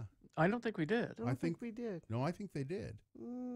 Check on that. Look, I think as I recall, we came close but did not. Republican Governor John Kasich signed the legislation into law in December of last year that said that that if a fetus is diagnosed with Down syndrome, that's not a reason for abortion. Court order granting a preliminary injunction on Wednesday, but Judge Timothy Black, a higher judge, said, no, you can't do this. It's unconstitutional. Exactly. Now it's up to the state of Ohio to see whether they will fight it in court. Are you looking it up? See if you see if you can find it, because I was under the impression that we did pass that. I've been meaning to mention this for a couple of days. Apparently, Alex Jones, InfoWars host, is maybe getting some of the medicine he deserves. Mm-hmm. He's been sued for defamation for labeling victims of tragedy as perpetrators. A defamation lawsuit filed in U.S. District Court in Virginia against the InfoWars mouthpiece seeks to stop him from launching character assassinations against innocent people that have led to real-world harassment campaigns, death threats, and other violent episodes. The plaintiff is Brennan Gilmore, and he said that Brendan Gilmore recorded a vehicular attack that left a counter-protester dead during a far-right rally in Charlottesville last year. Jones branded him a deep state shill and a CIA asset who supposedly helped organize the car attack in order to somehow defame President Trump. So it's a ridiculous claim by Jones, and it's smearing this guy, Brendan Gilmore. So he's filed a defamation lawsuit against Alex Jones, and I think he has a good chance of winning that. I hope he does. In a fundraising speech, Donald Trump says he just made up a bunch of stuff in a meeting with Justin Trudeau. He lied. President Trump boasted that he made up facts in a meeting with the leader of Canada, saying he insisted to Justin Trudeau that the United States runs a trade deficit with its neighbor to the north, without knowing whether that was in fact the case or not. Trudeau came to see me. You know, he's a good guy, Justin. He said, no, we don't have a trade deficit with you. We have none. Donald, please. And Trump mimicked him, made fun of the way he talks, and then said, he's a nice guy, he's a good-looking guy. He comes and says, no, we don't have a trade deficit. But I said, well, I think we do. And I had no idea if I really had the facts or not. That's the president there, yeah, working with world leaders. Dealing with one of our allies. Yeah. But it's, as I've said many times, I think Donald Trump is running the country like he's on a reality TV show. That's all he knows. And it gets to be more and more of that. He's now putting a Fox and Friends host in charge of the Veterans Administration. His favorite TV show, Fox and Friends Weekend, he's naming, what's his name? Pete Hegseth to replace David Shulkin at the VA after Shulkin is fired. And then he's also proposing another Fox News host, CNBC commentator, to be his top economic advisor. So he's, so it's CNBC and then it's a Fox News. So he's going to start hiring TV people to be in his cabinet. Everything's fine. Nothing to worry about. Yeah. Everything's fine. All right. Larry Kudlow will replace Gary Cohn as the top White House economic advisor. Kudlow and Kramer. Yeah. Weather traffic. So it's just that Down syndrome bill. Mm-hmm. It passed out of committee, but it didn't go all the way. They didn't quite get it to. Steph looked it up and said it did not. They didn't quite get it to go. Okay. All right. Weather traffic.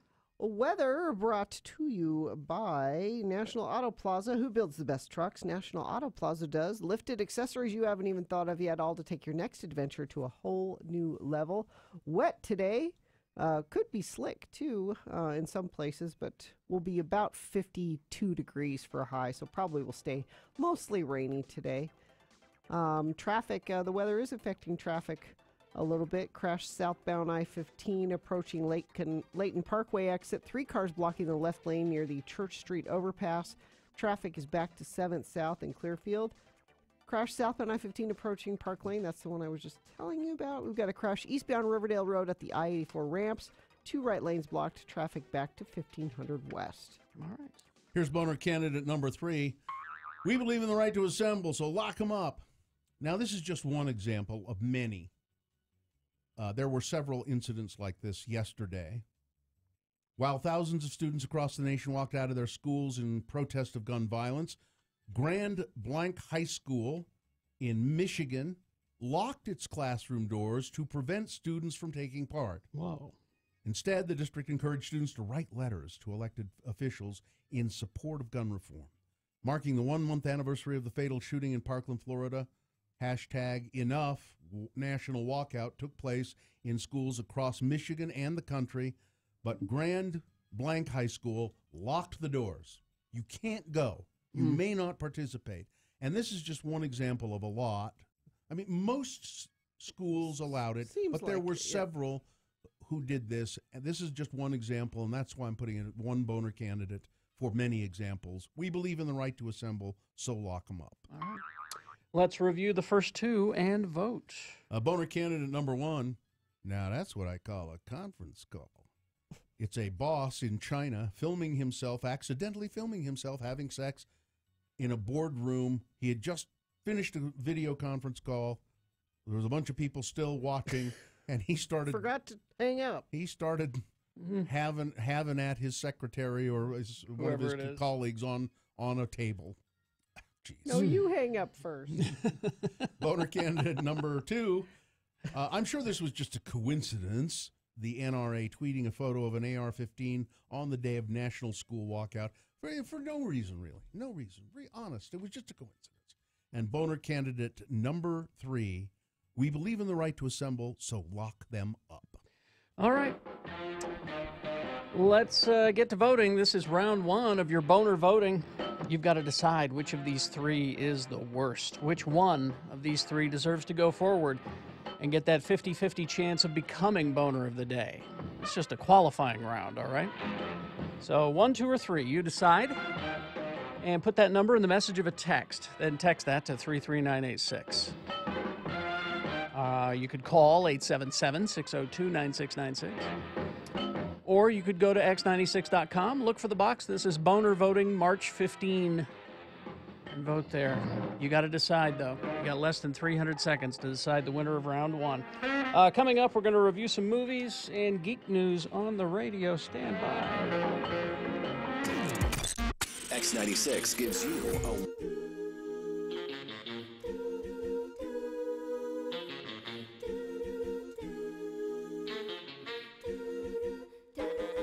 You know who's on the line? Who? I believe this is the impetus to the first all-day show. Candace. Candace? Yes. How now, you were there for the first all-day show. Oh, yeah. I was, as Carrie said, I was the something from the radio gods, the idiot or something. No. Not so much. He didn't really The say gift that. from the radio gods. Mm-hmm. That was it, yeah. But And you- I was the one that brought the alcohol. You are the first, you were the one who started the tradition of bringing us booze. Exactly. And I'm so upset. Y'all got pedicures and I didn't. Well, I would have liked one. Well, you should have asked. Well, I was in and out of the house all day. Candy Bear. Well, then you couldn't. And then you couldn't have gotten one anyway. Candy Bear, I'm not sure what. Did you say Candy Bear Yeah. or Daddy Bear? Candy Bear. Oh, that's cute. You're Better my- than Candy Ass. You're my little Candy Bear. Who is this? Don't you know? Who No, I don't know. Who is this? It's your mother. I think Hi. Candy's been Candy? drinking today already. Candy, hi, it's Mitt No, Candy, hi, I it's Mitt haven't. Romney. Candace, Ew. do you have any idea what you're listening to or where you are? It's a country station, and I'm in Texas. No, of course I do, you silly gooses. That Candy? was ridiculous. Candy Bear? Don't call me Candy, please. My dad hated that. It's Candace. It's Candace, Carrie. Yes, it's Candace. If still, your dad and I hated will- that, he shouldn't have named you Candace. Yeah. He's no longer living. That's rude. Well, I'm sure his feelings are hurt. Did you call us Candace? Yes, I did, and she I did. meant to get abused. Okay, because I thought maybe the interns had called you and then No, nobody just picked your name remembers. out of a phone book or something. Nobody You remembers. wish. Nobody remembers what, Candace? Any of this. Any of. And I'm even on the CD, and I'm so sad. She's I'm she's joking. the phone call. She's the reason. For Carrie's She's the story. reason that we did story. because I didn't get a chance to Yeah. tell my Hawaii story. No, it or was your Vegas. My Vegas story. Vegas my story, Vegas that's story. right. Exactly. And And Carrie, I saw you at that one clothing store. I don't remember. You remember, Carrie? was Oh, was I yeah, was I was I buying my garments? It was that Was one it that clothing one? store. That one No. clothing store? I don't know what you call him. Come on, help me out. A thing. You a know. mannequin, A thing. Whatever. I can. Oh, I can, was it a remote? You know, I can see why you were the impetus for the all-day show because it takes all day to get anything out of Holy you. crap! You've been doing this all day. I'm tired too, and yes, other whatever. She's But drunk. No, I'm not. No. I'm just embarrassed. Candy Bear? This is the note you want to go out on, Yeah. by the way. Yeah, no, Oh, Candace, you've been rickrolled. I'm sorry. God bless you, Candace. All right. I'm glad that somehow you started the all-day show, but no, that's not the note we want to go out on. Well, we got 20 minutes. But as with all of our all-day shows, I seem to remember that they go out with not with a bang, but a whimper. I've been whimpering for the last hour and 20 minutes. They just kind of peter out at the end. So, well, Gina, I'm used to your whimpering. It's what I do.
Bill Allred, Gina Barberi, Radio from Hell on X96. All right, 7:45.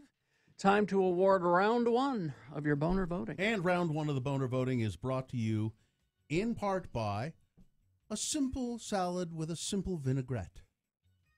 And Haster Games, they have the best selection of the latest board games, Magic the Gathering, Dungeons and Dragons, and more. It's a great place to stay and play.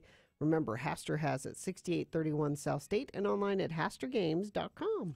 Boner candidate number one was, now that's what I call a conference call.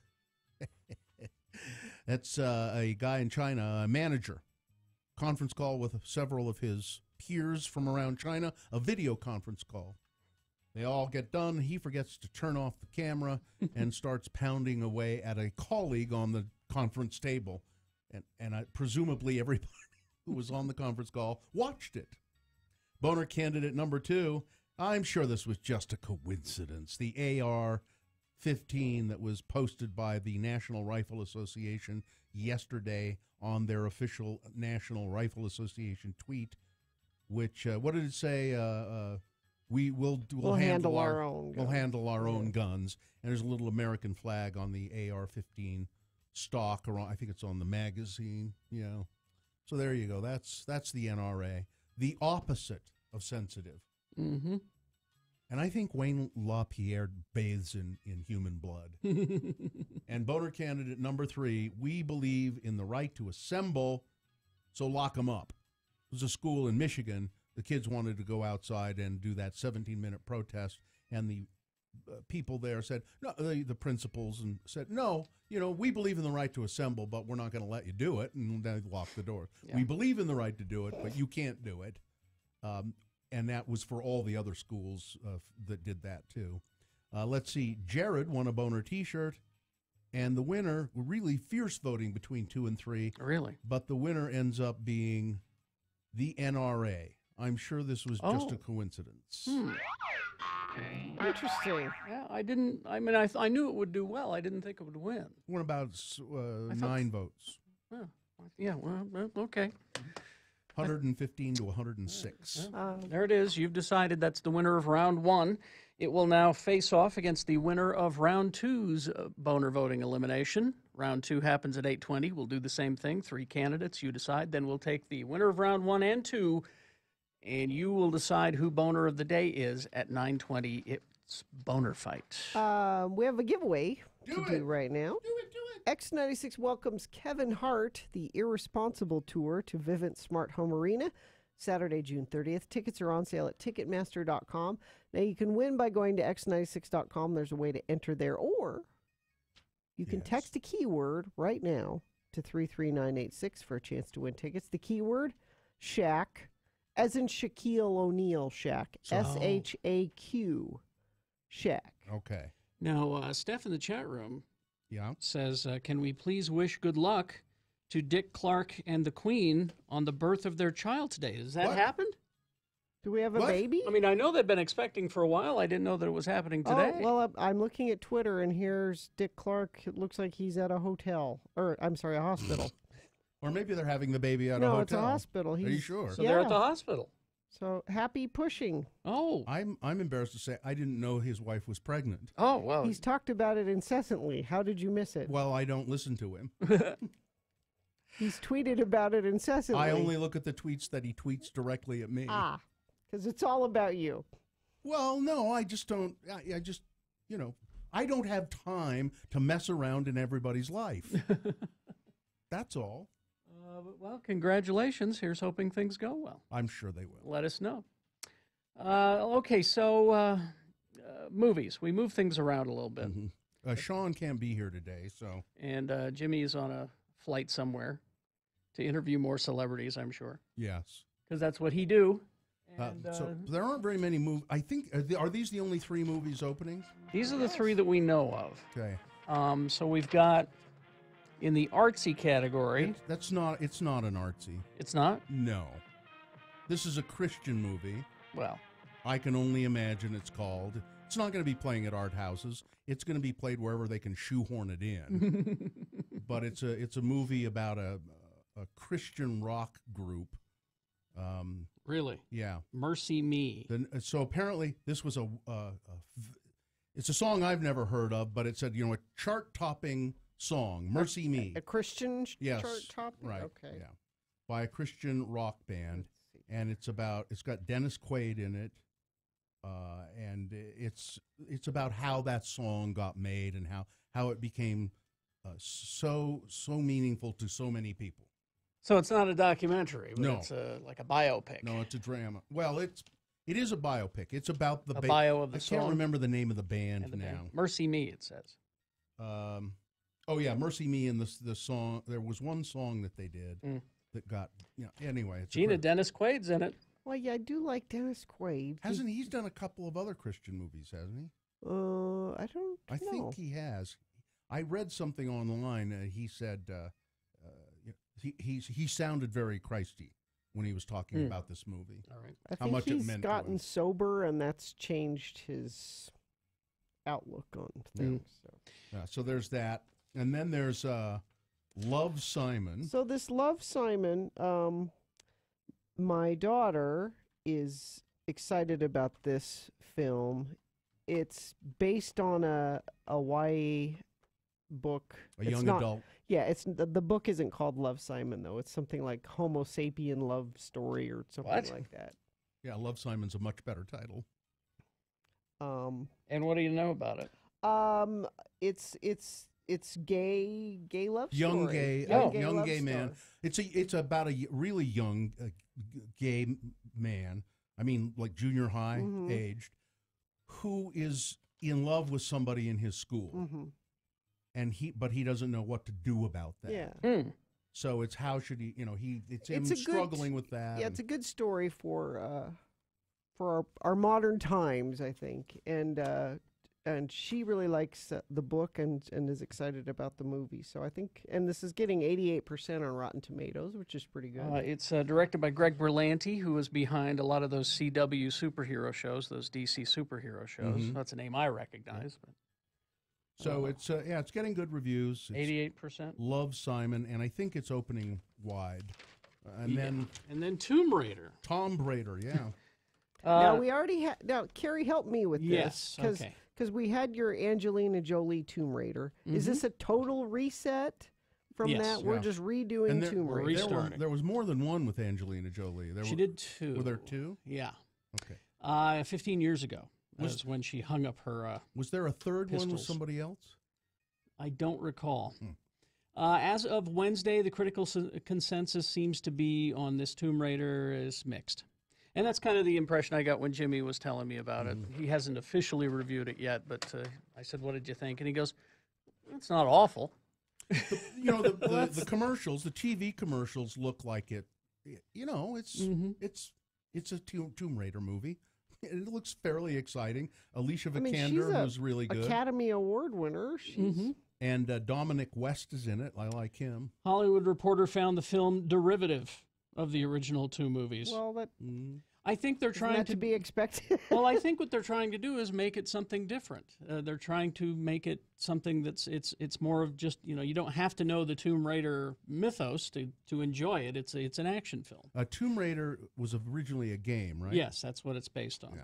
Several games. And so what I'm seeing right now is at about 50%. So on Rotten Tomatoes. Is it so? The question is this a movie that needed to be made? I mean, we had a Tomb Raider movie. Well, let's judge that by if it makes money or not. If it makes money, sure. Chicago Tribune enjoyed the first half of the movie, but found the violence in the second half gratuitous.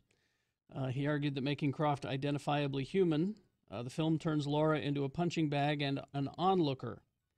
He felt condescending, giving her action heroine status. Making her human. So the way it was done with Angelina Jolie.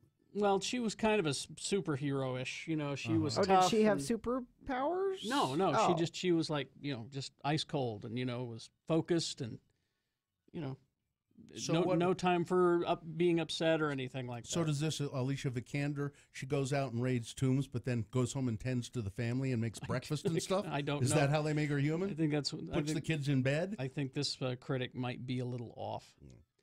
Forbes looked forward to a sequel to this film. He liked it.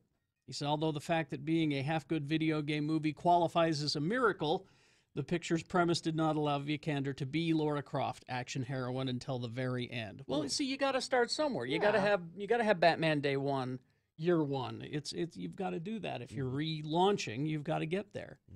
So I think that the Forbes guy sounds like he might be onto something. So is this geek news on the radio? We're getting there, aren't we? Yeah, kind of. Are we leaking into geek news? Walton Goggins, just so you know, is He's the a villain. bad guy, yeah. Oh, I love him. He's the villain in Tomb Raider, so that's reason enough. Yeah, what was his name in Justified? What was the name of the character? It was a perfect villain, redneck villain name. Let me look. Damn. Anyway, he was great. He was great. And he was also in Sons of Anarchy, playing a really minor role, and he had an episode arc where he was a guy who was transitioning into a woman. Boyd Crowder. Boyd Crowder. That's right. And our friend Carlin Tallbrother reminds us that the movie is Simon versus the Homo sapiens agenda. That's the book. That's the name of the based on, book. Yeah, I can see you changing the title. Sure. All right. Traffic, we've got a crash on Harrison Boulevard on 26th Street in Ogden. Southbound left lanes are blocked, causing delays there. Snow's falling across much of the Wasatch Front and back. The roads are wet and slippery. That's through Parley's. Crash southbound I-15 approaching Layton Parkway exit. 3 cars are blocking the left lane near the Church Street overpass. Traffic is back to 7th South in Clearfield. So we do have wet roads and snow in some places, so that could be giving you some trouble this morning. Give yourself a little extra time. That's traffic. Walton Goggins, character in Sons of Anarchy, he had a 6-episode arc. The character's name was Venus Van Dam, and it was amazing. He was so good. This is a great TV actor, Walton Goggins. He needs to be a Marvel villain, and I just don't know which. I mean, he's in He's in the new Ant-Man movie coming up, and Okay. I guess he plays kind of a villain in that. But I was hoping that he'd be more of a powered, kind of a situation. But anyway. Venus Van Dam. All right, we will take a break. We got Geek News on the radio coming up after this. Round 2 of your boner voting as well. Stand by for all of that. One of the things I love about Valley Office Systems is they're a joy to work with. Honestly, we are a 24-hour business. We rarely have an issue, but when we do, we let them know, and they're out here just as quickly as possible. Honestly, their service is second to none.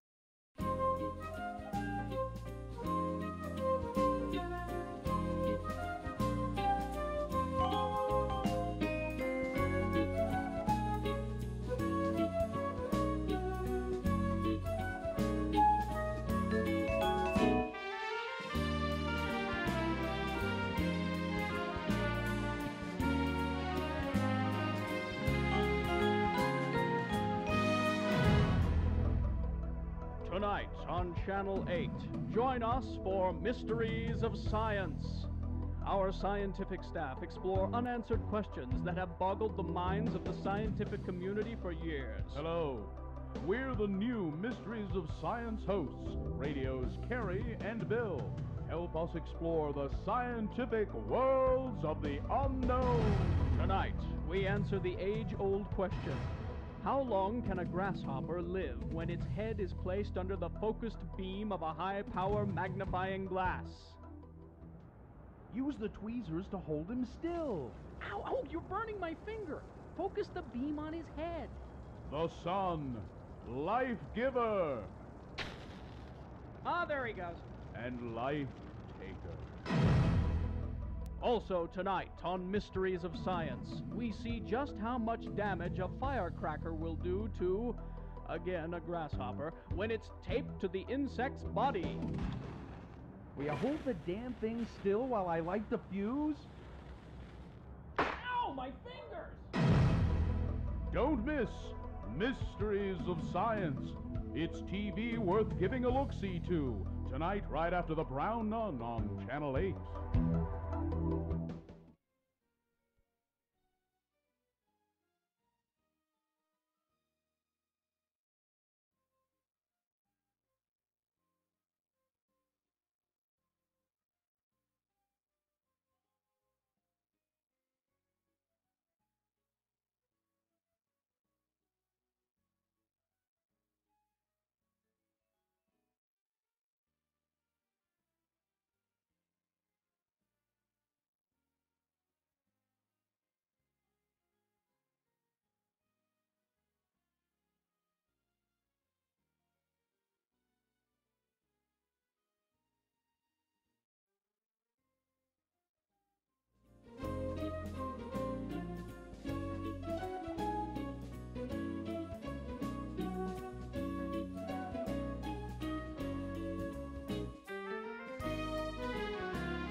The most delicate way to explain this. So being an unexperienced then 20-something person, I didn't know how it worked. Like I know what goes in where, but I didn't know exactly how it worked. And so the Lie Society taught me. I'm going to have to visually show you in this. The producer's booth are screaming. Yeah, people can watch this right now. X96.com to such live. So I thought that the lie that society taught me was that men and women connect perpendicularly. Because you always whenever you horizontally. Like no. Like instead of kind of an up and in kind of thing, I thought it was just a straight in. Going straight. It's like a keyhole. Right. Like you'd put a key in the hole. I thought that's how it was. That's the best way to describe it. Richie, in some cases it is, but that's in the heat of the moment, I tried that. Yeah. And hurt myself and put my pants back on and left. That's a lie society taught me. It's not perpendicular like like the kids go.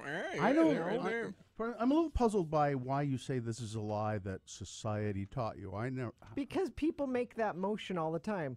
Like make a hand motion for sex and people do this. They don't do how it actually goes. They just go like that. They go, I'm like, It's not okay, like here we that. go. I'm going to try this. Ow! Hurts.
Gina Barberi on Twitter at RFHGina.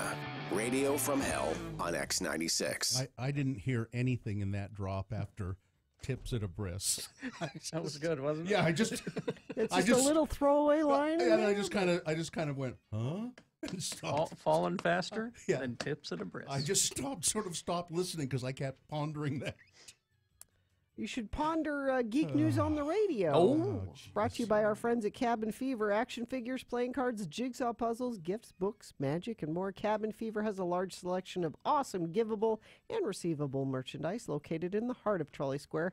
5th South, 7th East, Cabin Fever, so much more than a card store. So much. I got some Star Wars stuff for you. Okay. Coming up. But let me get to a couple of other things first. I want you to Google image All right. Nicolas Cage Superman. Oh, I don't know if I want to see that. Now, he never did it, did he? No. He wanted to. They wanted him to. As this He article, wanted to. as this article here on IO9 says, Yeah, you see that? Yeah. Not a day goes by that the world doesn't weep for having never had the opportunity to see Nicolas Cage as Superman in Tim Burton's Superman Lives movie. It never happened. Never came to fruition. There it is. There it is. X96.com/live. There if he is. you wanna- That's what he wanted to do. Yeah. Long-haired Superman. Long-haired He looks Superman. like Loki Superman. Oh, he was going to be long-haired Superman. Now, were those pictures Yeah. taken? Costume fitting. By, Yeah. That's It was trying to happen. It was. They spent a lot of money on development. He has a son named Kal-El. Yeah. That's right. He is a Superman freak. Now, there's one picture here where his hair is shorter, and he's wearing the Superman suit, and he still looks terrible. It's but- still kind of creepy. Well, finally, he will be playing Superman on the big screen. Hmm? Yes. A couple of nights ago, Warner Brothers Animation announced that Nicolas Cage will voice Superman in the upcoming Teen Titans Go movie. Okay. So a voice. So he's finally, you get to hear his take on Okay. I'm excited. Superman. I'm very excited. It's a stretch. Let's see. So, yeah, it's July 27th is when that hits theaters. So there you go. Let's see. Now, this is interesting. You remember The Rocketeer, the movie? Yeah. Mm-hmm. I hated it. Which is, it holds a special place in some geeks' hearts. Was it Phoebe Cates? No, it was, what's her name? I love her.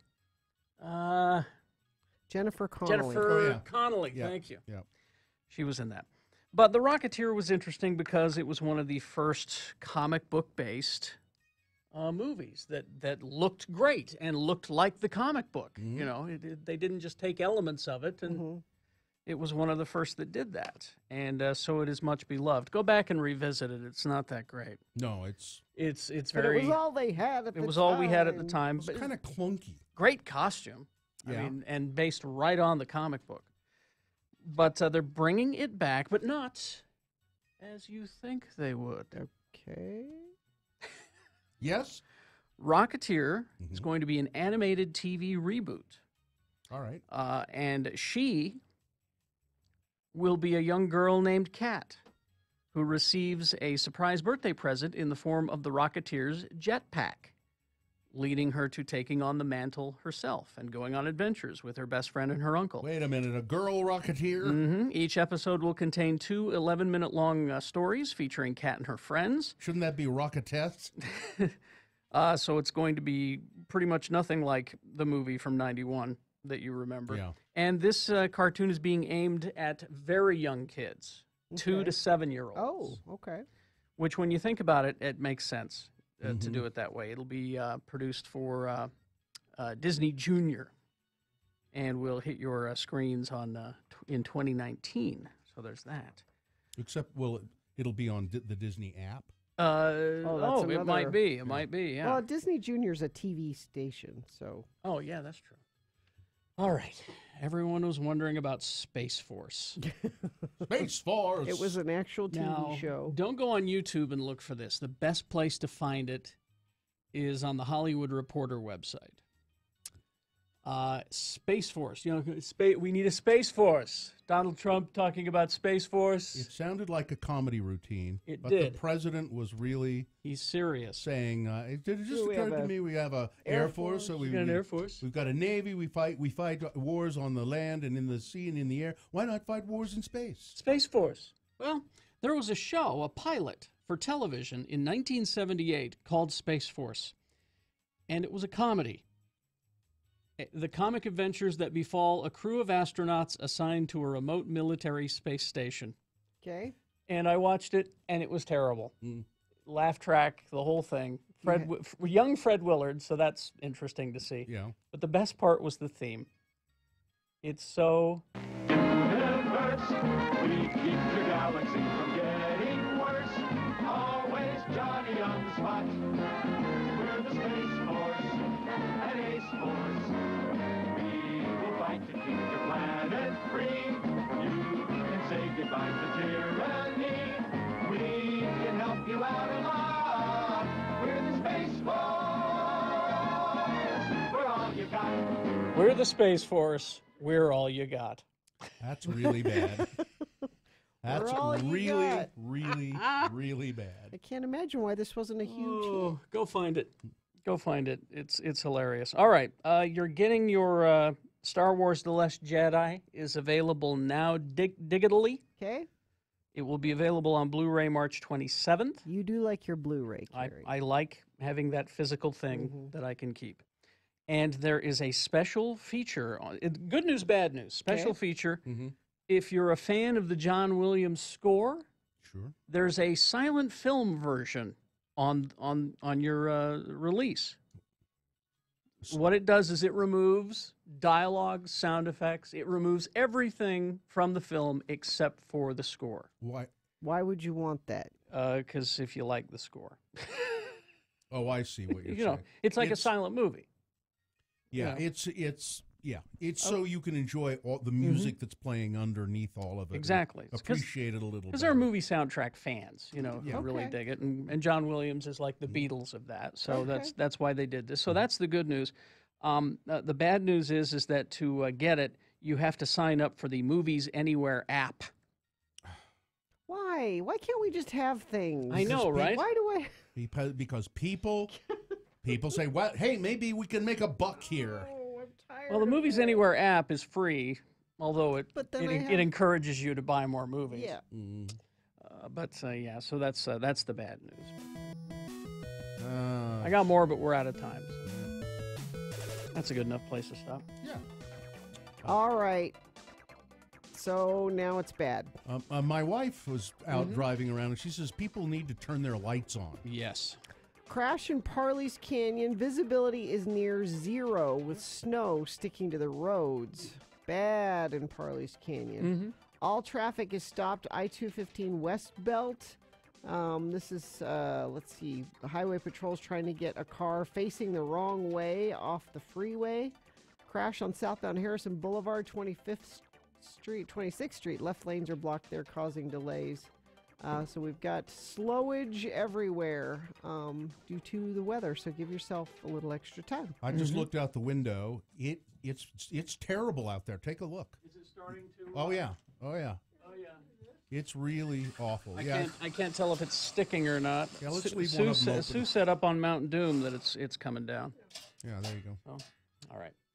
Okay, thank you very much. Well, be careful. Round 2 of boner voting coming up. Stand by for that. If you do happen to have a problem and you don't know what to do, you're facing insurance problems, bills, call the advocates, You mean Utah Advocates. If you're in an accident and you get hurt, you think, well, I have insurance, or the person that hit me has insurance, and that will just take care of everything. Well, they should. They should. But you don't know how to talk to them. The insurance company, by the way, will most often try to get you to settle for something quickly. Yes. They'll make you an offer at somewhere. If it's not your fault, they know it's not your fault. They have to step up and pay some stuff. The insurance company will say, look, and they'll be really nice to you. And they'll say, hey, we can give you this much money, and why don't we just sign the thing and get this over with? Nope. Don't do it. Don't do that. Call the advocates, Utah Advocates, 801-355-5550. Find out from them if you have a case, first off. And if you do, they will help you throughout the whole process. They won't charge you, the advocates won't charge you any money unless they get you a settlement. So if you're hurt in an accident, you don't know what to do, call the advocates, 801-355-5550, or you can go to utahadvocates.com. All right. X96 is your home for non-stop music. We give you a 1-hour non-stop music wingding 3 times a day. This is very unorthodox. At 10 a.m., right after Radio from Hell. At 1 p.m., while you're listening in the workplace. And at 4:30 for your drive home. What's all this mean? Can't you say it in English?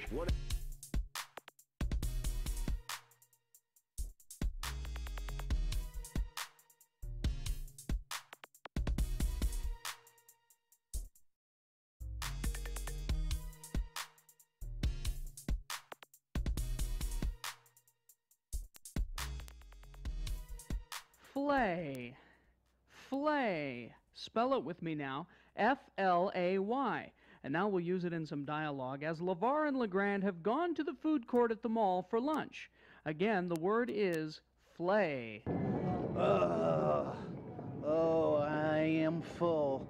That was a mighty good meal, LeVar. Yeah, pretty good. Hey, you think that me having a large order of chili cheese fries at the A&W was good for me? Well, I don't know if it's good for you or bad for you, but you eating them is bad for me. I mean, What? we're going to have to drive home with the windows of the pickup rolled down for sure. What a smell. Sorry. Well, I wonder if them fries was good for Mart. I'm kind of getting chest painy since I ate them. Probably just some big old gas bubble trapped near your left ventricle. You know, you should have had what I had for lunch. A hard, healthy sandwich from Chick-fil-A. Oh. Eating them fries was worse for you than eating a big old hunk of filet mignon. All that fry grease is going to go right to your arteries. Oh, hey, how come they call a filet mignon a filet mignon? I don't know. I guess because it's a flame-broiled piece of meat that is so thick and heavy that when you eat it, you get sleepy and start to yawn. Therefore, i.e. and etc., A filet mignon. Oh, filet mignon. Yeah, filet mignon. Ooh, looky here. Here's a blood pressure machine here to the drugstore in the mall. Let's see. Let's pop in a quarter, and I'll check my blood pressure. See if them fries has pushed it up any. All right, go ahead. I'm sort of not feeling too Put good. the quarter in there, then. Put it in. Go. You have to squeeze your forearm a little. You must be absolutely still but relaxed during the test. What's it mean? It's going to squeeze your arm there. What's it doing now? It's like clamped down on me like some kind of ferocious animal. I don't know. What? Oh my God! What's this flashing light mean? I don't know, but I It's think flashing real fast. it feels like my heart is starting to speed up really fast. You don't look so good, LeGrand. I'm feeling kind of weak and pale, like. What? You're pale. You're drooling. What's wrong with you? I'm not feeling too well. Get my arm out of here. I can't get your arm out. It's stuck on there. Can't take this anymore. It's squeezed my arm too hard. I'm feeling faint. Everything's going kind of black. Somebody call the paramedics. Test is finished. I will display the results. You may remove your forearm. I didn't get enough information that time to give you accurate readings for everything. If you want to try again, push the start button to begin the test. No fetching way. I'm not going through that again. You said you didn't get it right the first time. I'm not going through that again. Let's just run over to the Chick-fil-A and get me a soft serve ice cream. Okay.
Right now of your boner voting.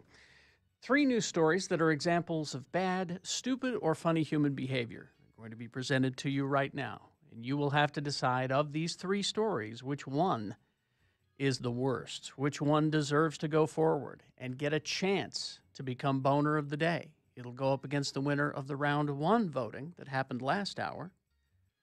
Boner fight, that's when we put them both in the ring and they duke it out for the title of boner of the day, happens at 9:20.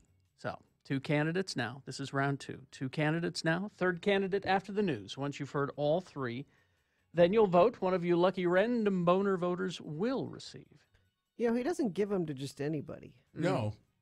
Hearty handshakes. No, I don't. It's you kind of have to ask for one. Really? Yeah, and then I'll decide at that moment. And not only will you get that, you'll get some Autorama tickets.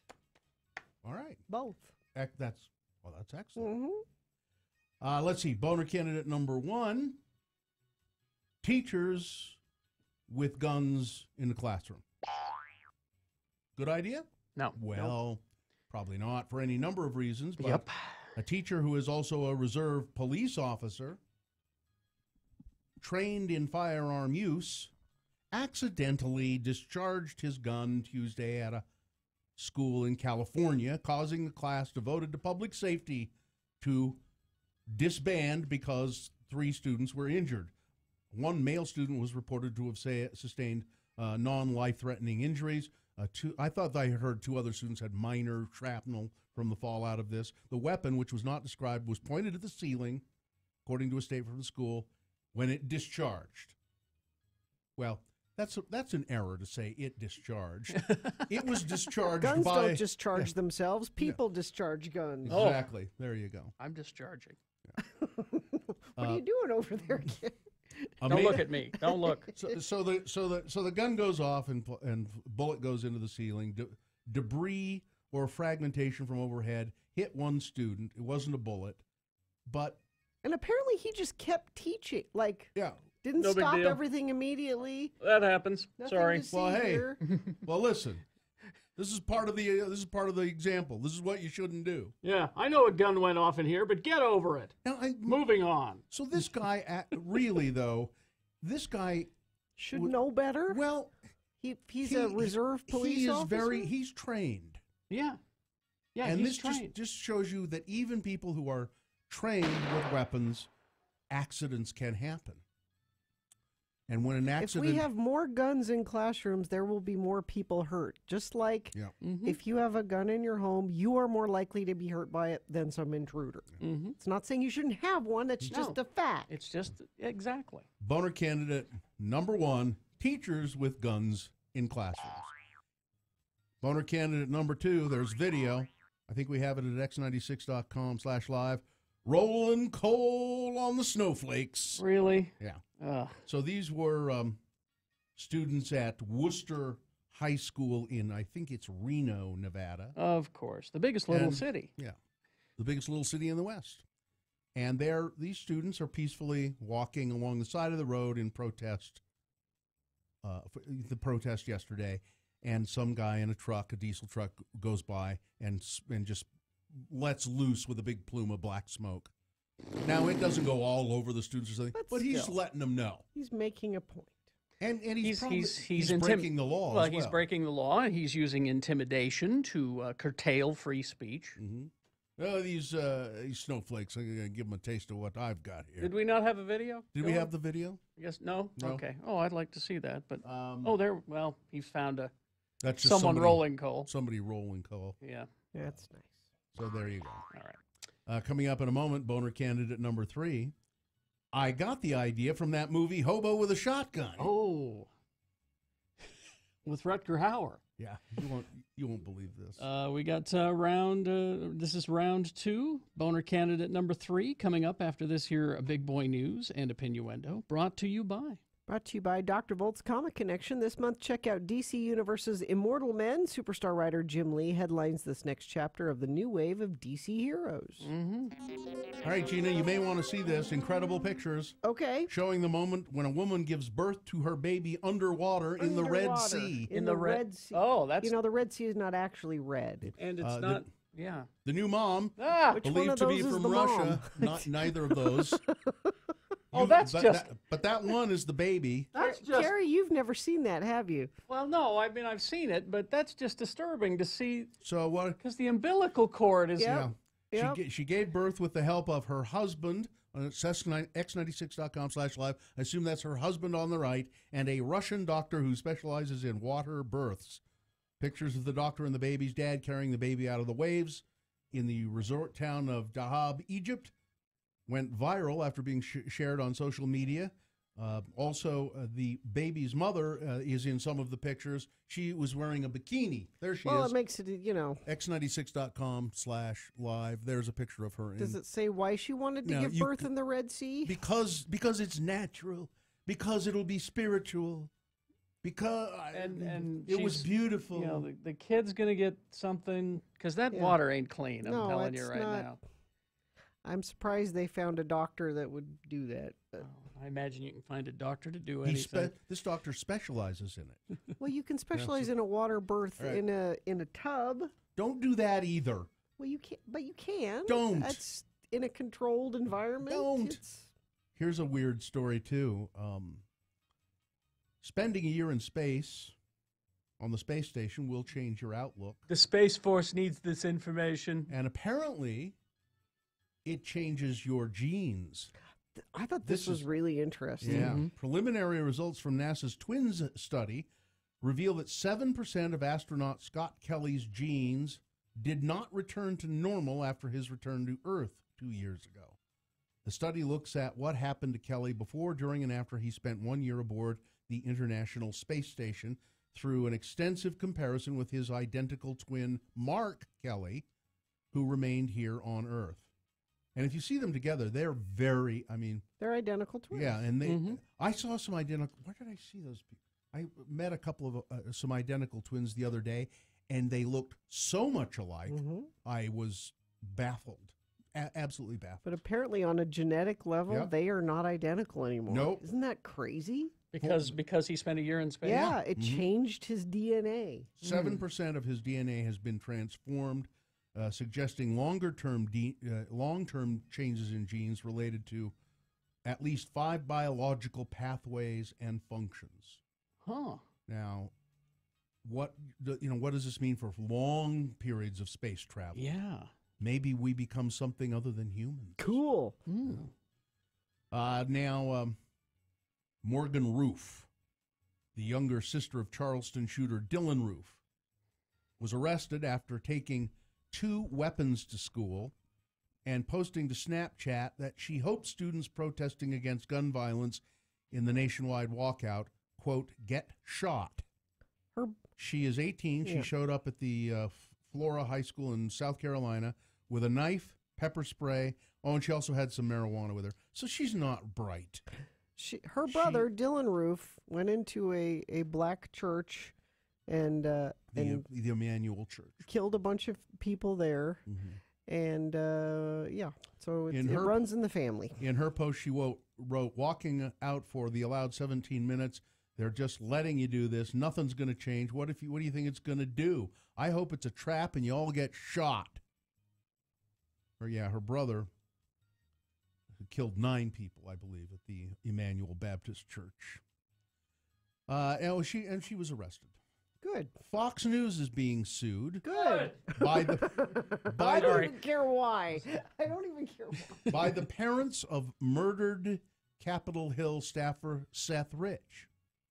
They are suing Fox News for emotional distress, claiming its coverage of the crime painted their son as a traitor and has prevented them from properly dealing with his death. Now, Mr. Rich was shot in the back in Washington, D.C., July 2016. He was employed by the Democratic National Committee, and law enforcement classified the death as a botched robbery. On May 16, Fox News ran a story alleging that Seth Rich had leaked thousands of internal DNC emails to WikiLeaks. Zero evidence of any of this. The story went viral, sparked theories that about the alleged leak and that it was connected to his death. The Washington Post published a op-ed co-written by Rich's parents, who asked that Fox News stop, please, politicizing our son's death. Fox retracted its article that day, and Sean Hannity said he'd stop discussing the situation for now. But the damage was done, because that story still gets passed around the uber conservative social media. Yep. So I hope their lawsuit is successful. Me too. Toys R Us. Oh, I was wondering if you were going to do this story. I thought you might have done it in Geek News, I was going to, but I ran out of time. So Toys R Us, and it's not for sure, but they may be closing every single one of their stores today or tomorrow. I think they have a big bankruptcy hearing today. How do you feel about this, Carrie? I'm actually very sad about this. Yeah. I mean, I haven't been to a Toys R Us in a long time, but back in the day, me and the guys used to get into my car or somebody's car on Saturdays or Sundays, and we'd go on a toy run, is what we called it. And we'd go from Layton to Provo, and we'd hit the Toys R Us's just looking to see what action figures were in. And it was a fun activity, bonding thing for us geeks to do. And that stopped happening some years ago, not just for us, but most people. Because you get stuff online. Well, but I prefer to hold it in my hand before I buy it. But that's what everybody's saying. It's because you buy stuff online. This article on MSN says that's not true. That's not why Toys R Us failed. So why? The company's biggest problem was that it has been saddled with billions of dollars in debt for several years. That debt stopped it from making the necessary investments in stores. That meant an unpleasant shopping experience that doomed the chain. Mm-hmm. The company told employees Wednesday that they will probably have to close or sell most of their U.S. stores after 70 years in business. But their problem started before Amazon even existed. That's true. They got too far into debt, and if you recall, going into a Toys R Us was fun at one at one time. But then you started going in there and you go, this is dismal. And there was like nobody working, and you had to search for an employee to ring you out. I don't like buying like action figures, for example, online because I want to look at the paint job. I want to see how it looks. You know. Yes, Dylan Allred. I also think a big part of it is just technology has changed. Kids spend so much more time on the iPad and video games, and I think Toys R Us didn't jump on that bandwagon fast enough as that technology was coming out. They stuck with toys, and then they hurried up and threw in, well, this corner is all the electronics, and it just wasn't, they just didn't keep up with the tech. Here's another sad one just like that. Blockbuster Video closing down. Does that mean that Twitter, the last Blockbuster that I follow? I follow that one too. It's very funny. Now, actually, there are a couple of Blockbuster. There's Alaska. Yeah, there's one in Alaska, and I just saw a news report on it a couple of months ago. And people use it, but that's because a lot of people up there don't have access to the internet. That is why that's the one that's going to close. It looks like the Blockbuster Video at North Pole, Alaska. That's Kevin Damude, general manager of the Blockbuster at North Pole, said the store will close in April. The store had a loyal following, but he said there are not that many of them, not enough of them to keep the door open. About 40 people waited outside the door on Tuesday for the store's liquidation. Customers bought stacks of movies, which were marked from $5 to $15. Damude said the Fairbanks Blockbuster Video store, there's one in Fairbanks as well, it will be one of the 4 remaining in Alaska after the North Pole closure for now. Is Alaska the only state where there are some left? There are 2 in Oregon and 1 in Texas. 1 in Texas. Yeah. They used to be everywhere. Yep. Yeah. You couldn't swing a dead cat without hitting a Blockbuster, as they say. While we're doing bankruptcy, you want to do iHeartRadio? Oh, yeah. We're not on that. That's not us. People don't know that. People, we're different radio. I get asked all the time. No, that's iHeart is a big corporation. They own stations across the nation. Broadway Media, Guy and Logan owns us. They have been saddled with debt for a long time. I mean, they cleverly at one point they were Clear Channel, and they changed their name to iHeart because people saw the name Clear Channel and went, ooh. Yeah. But they've been having, similar problems to Toys R Us. Yeah. They've been working with that and trying for years. They've been trying to get out from under that. And you borrow money to pay off debts, then you have more debts, and it just goes on and on. So iHeartRadio is, it's not going to go away, but. No, it probably won't. It might. I'm sure they might sell off some of their stations to some other people, but. Yeah. And Katy Perry kissed a guy on American Idol. Did he like it? No, he didn't. He didn't? Benjamin Glaze spoke to the New York Times. When she kisses girls. That's when. That's right. Benjamin Glaze spoke to the New York Times about what he described as an uncomfortable kiss, which happened to be his first kiss ever, broadcast Sunday on the premiere of the recently rebooted show American Idol. Mr. Glaze did not consent to the kiss and said he would have refused if Perry had asked his permission. I don't know. He's I wanted to save forward to kiss her. I wanted to save. Well, she's moving in on him, I wanted to save my first kiss for my first relationship. I wanted it to be special. This doesn't count. Would I have done it if she had said, "Would you kiss me?" No, I would have said no. He said. He added that he didn't feel sexually harassed by Perry in the audition. I know a lot of guys would be like, "Heck yeah!" How did it come up that he'd never been kissed? Somebody asked him, I guess. Somebody asked him, "Hey, how was it to be kissed by Katy Perry?" Sports, weather, traffic, whatever you'd like to do here. This just came across, and this is pretty cool. The Utah Royals FC announced today that the club's Rio Tinto Stadium home opener will be Saturday, April 14th and they are bringing in triple platinum recording artist Rachel Platten, which you guys don't know who that is, but no. when I tell you the song she sings, you will know. Fight Song. Oh, yeah. This is Oh, that's my her? fight song. Yeah. Why did I think that was She's gonna. someone else? She is going to perform at the women's opener, which that will be a huge party. Yeah. So that's April 14th. So you want to make sure you get tickets for that. That'll be a great welcome to the women for Utah soccer. Jazz are playing tonight at 7 o'clock against Phoenix. They will probably do very well against them because Phoenix sucks. University of Utah Running Utes beat UC Davis last night 69-59, so they move on in the NIT. You know who doesn't move on? Who? BYU.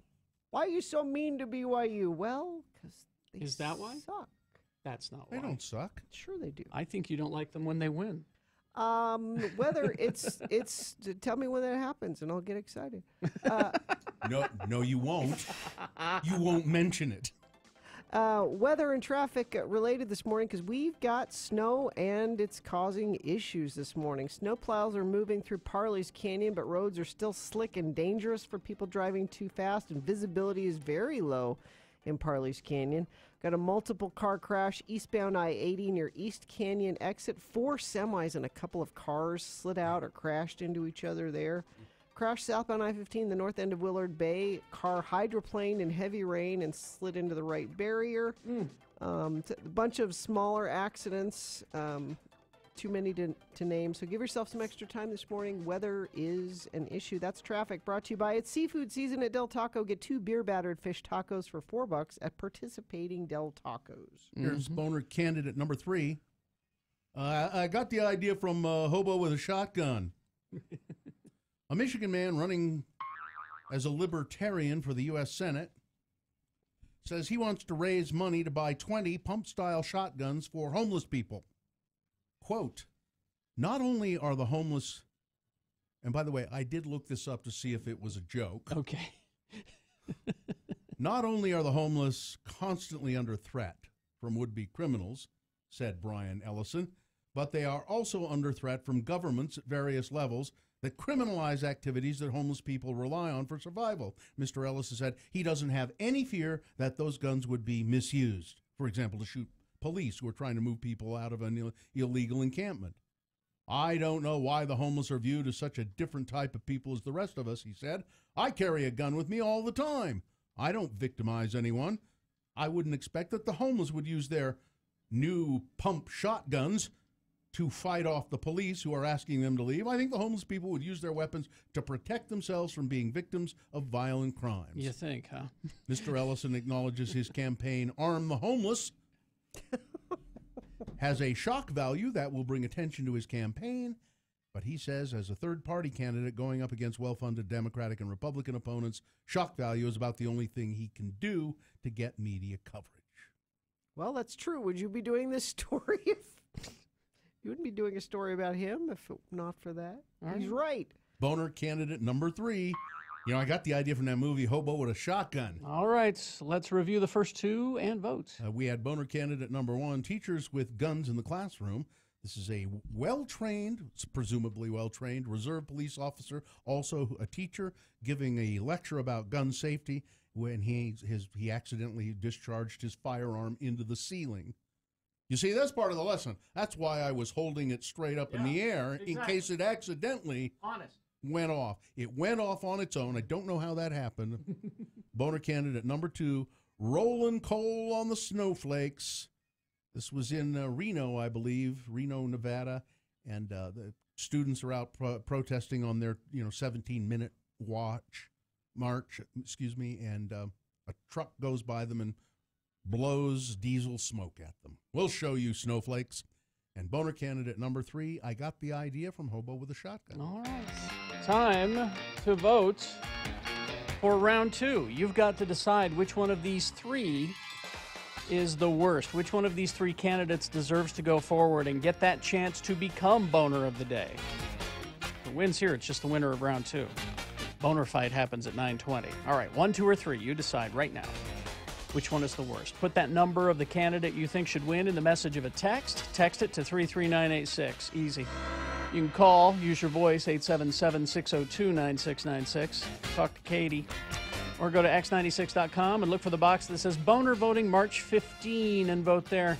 Seriously, though, 300 seconds. Let's go. Stay tuned for a 1-hour nonstop music wingding right after Radio from Hell on X96.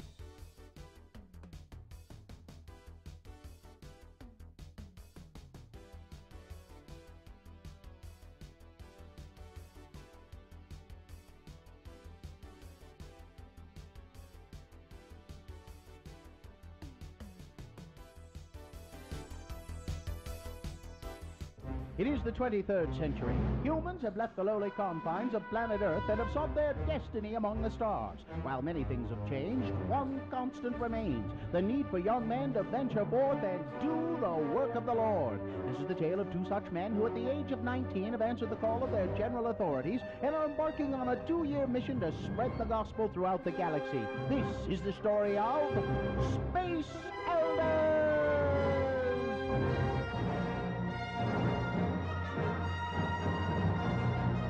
Today, we find our beloved missionaries knocking on the door of a sand crawler on Tatooine.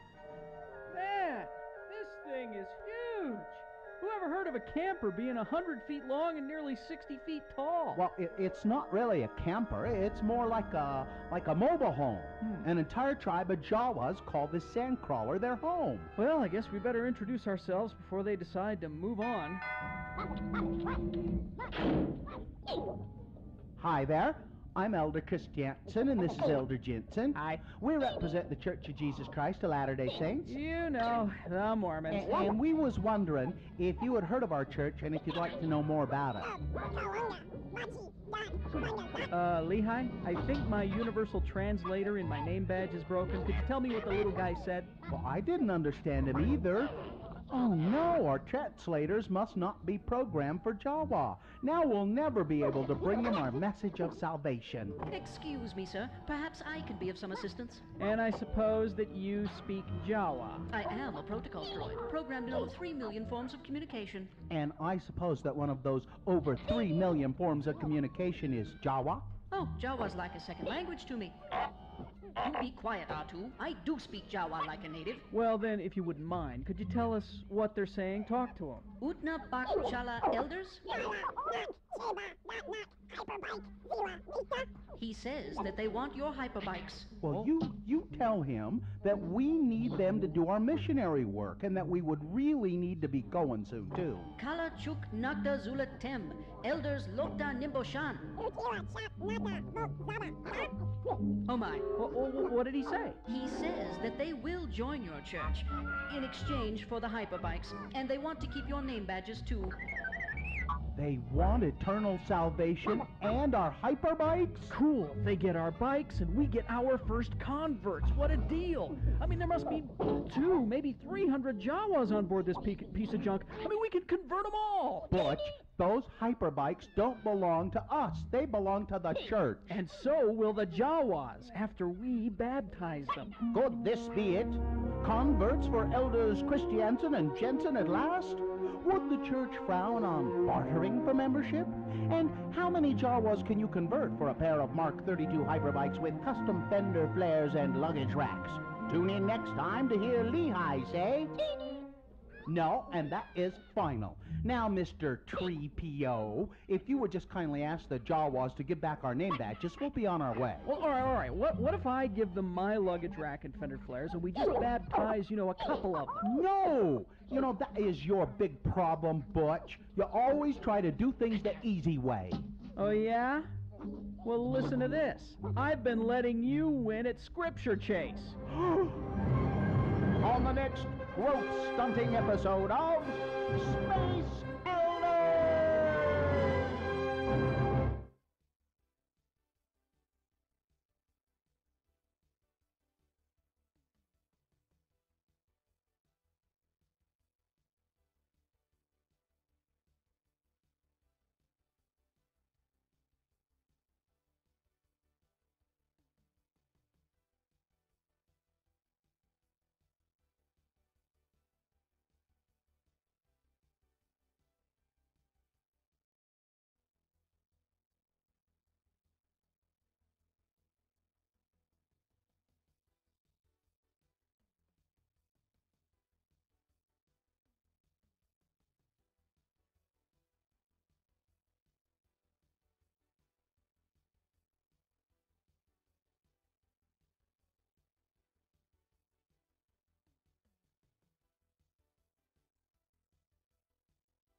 X96. All right. Time to award round 2 of your boner voting. And round 2 is brought to you by... In part by pizza. What'd you have on that pizza? Stuff. Why is he being chicken. vague about the pizza? You're embarrassed. I You think were he's embarrassed about embarrassed. the kind. It was a Hawaiian pizza, wasn't No, it? Was. no. I like Hawaiian pizza. But people I are do too. embarrassed when they. No, I do too. But it had, I forget the name of it. It had chicken and...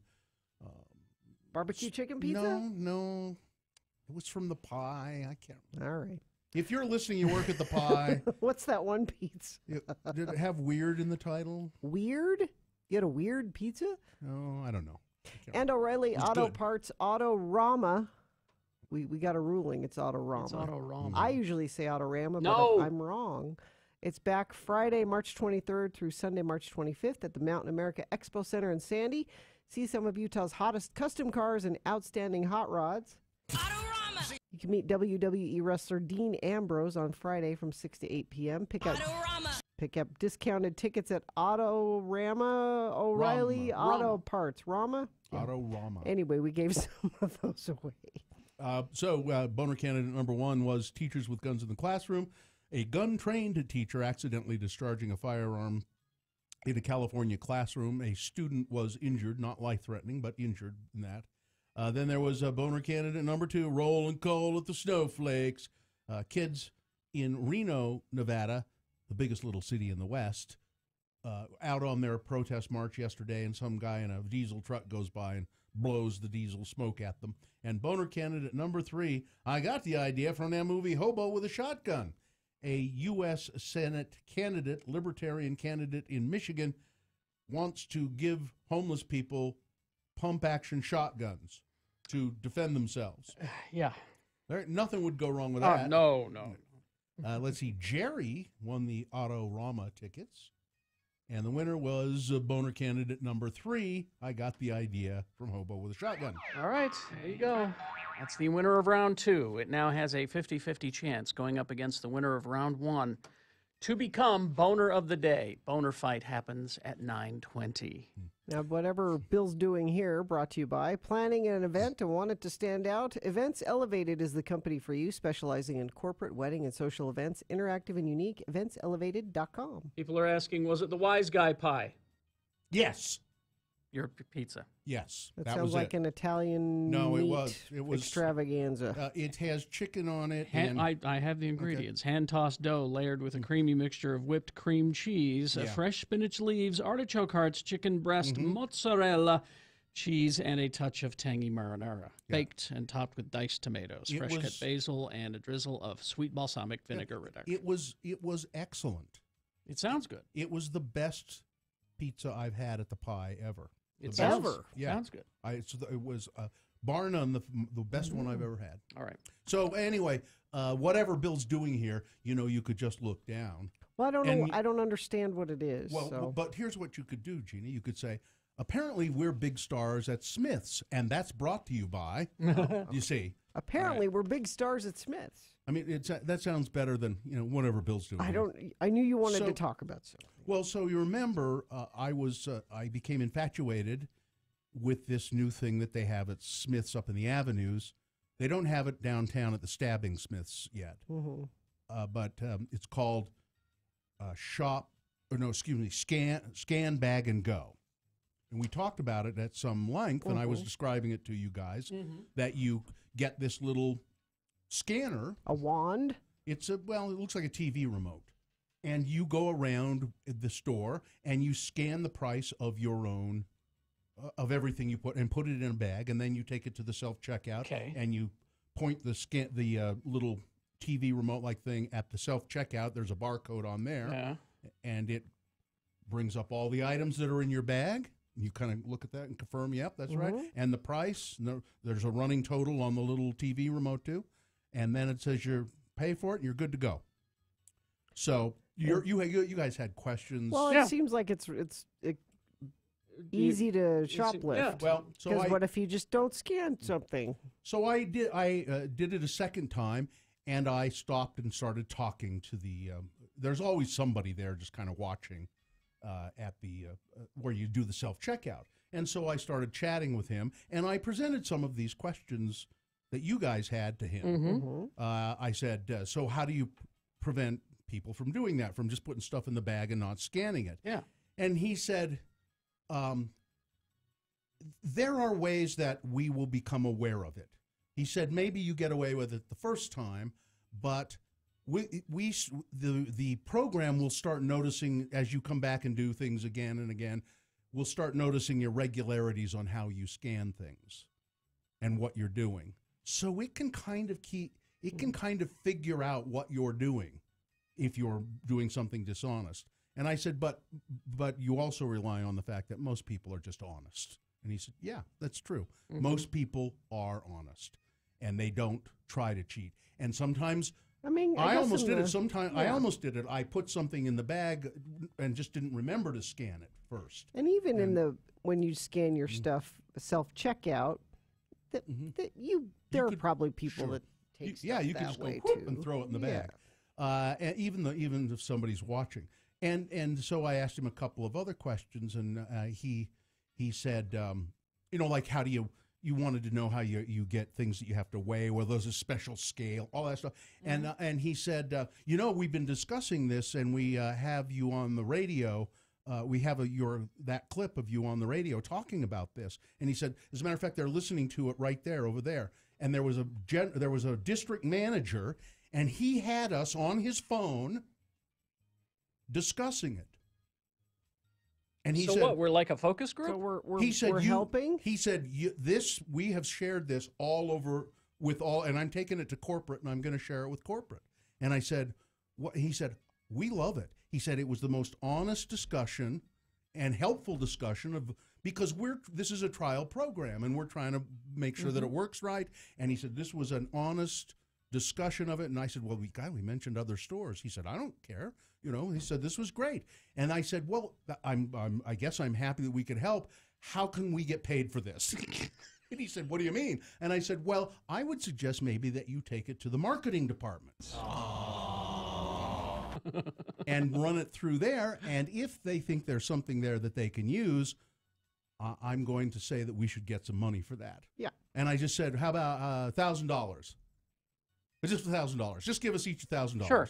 Consulting fee. Yeah, consulting fee. And he said, you know what? I'm going to take it to. And he said, can I take your picture and put it along with this? And I said, yeah, go ahead, sure. Okay, well, now that I've heard this feedback, I figured out another way to beat the system. Okay. If they think they're going to figure it out, I'll just steal something different every time. I'll start with a Take 5 bar. Yeah. And then don't tell them. The next visit will be like a ribeye, I don't know. I think there's, and he tried to explain it to me. He said the program notices irregularities, and they've done it in other markets, and they've worked out some of those bugs. It notices irregularities, and there are certain customers that we will start to target. Now, see, part of my question would be, why? Why what? Any of this? Oh, it's. I'll tell you, if you don't, but this is even better than self-checkout because you really don't have to interact with anybody. Yeah, there's none. Yeah, there's just no interaction, and it's fun. There's the fun. I think that's the big thing. What if your kids are with you and they Well, don't let them. Don't let them do it. They're going to. If you are shopping with your kids, they're going to insist. Gina. And you don't have any ability to say no. It's already hard enough to take your kids grocery shopping. Then don't. You give them a video game to do with it? I say to my kids, hey, you want to go grocery shopping with me? You kidding? No. They don't want to. They don't know there's a video game they can play. I'm going to take them and let them scan, bag, and go. There we go. Crash westbound I-215 at the I-15 South interchange. Cars are blocking the left lane and shoulder, causing delays back to the Fashion Place Mall exit. Crash westbound 80 has everyone at a standstill, including snow plows. Wow. This is just west of the Mountaindale Reservoir. It's involving semis and multiple cars. Yeah, that gets bad up there. Very slick through Parley's and up that way. And just too many to mention. We just are having weather-related traffic issues this morning, so give yourself some extra time. Octapharma Plasma, making money by making a difference. New donors can earn up to $300 for their first 5 donations. Donate today, 5414 South, 90 East in Salt Lake. All right, we'll be back. Boner Fight is coming up in the 9 o'clock hour. Stand by for that. First, though, we got to tell you about Subway. Subway sandwich. Oh, yeah, it's their starting 5 value meal. What am I gonna have today? Starting 5, is that a sports thing? Yes, it's a Utah Jazz. There That's are 5 members on the team on the court at one time. Starting 5. Yeah. Okay. So here are your choices: Subway Club, Black Forest ham, sweet onion chicken teriyaki, turkey breast, or oven roasted chicken. I'm going to get one of each. You can do that. Sure. Pick your veggies. Everything on all. Customize your sub. You get chips and a drink, so there's your value I meal. need 5 bags of chips. I need the light mayonnaise. Now, you go into Subway to do that. While you're in there ordering your starting 5 fresh value meal, ask them about the VIP suite experience with the Jazz. If you win, you and 3 of your friends will enjoy a VIP suite experience on March 30th. You'll get food, access to pregame warm-up where you can watch the players shoot and practice. You get 1 personalized jersey and 1 Utah Jazz hat. There will be 5 winners, so go into Subway to find out how to enter. Fresh value meal includes the purchase of any sub drink or chips. For complete contest rules and regulations, please visit utahjazz.com/starting5. Subway is a registered trademark of Subway IP Inc. 2018 Subway IP Inc. On this episode of the Let's Go Eat Show, we're talking about forensics, CSI stuff. We're talking to forensic nurses who deal with sexual assault cases. Sounds pretty heavy, doesn't it? Well, it is at times, and at times it's not so heavy. Download the Let's Go Eat Show from iTunes or Google or the letsgoeatshow.com.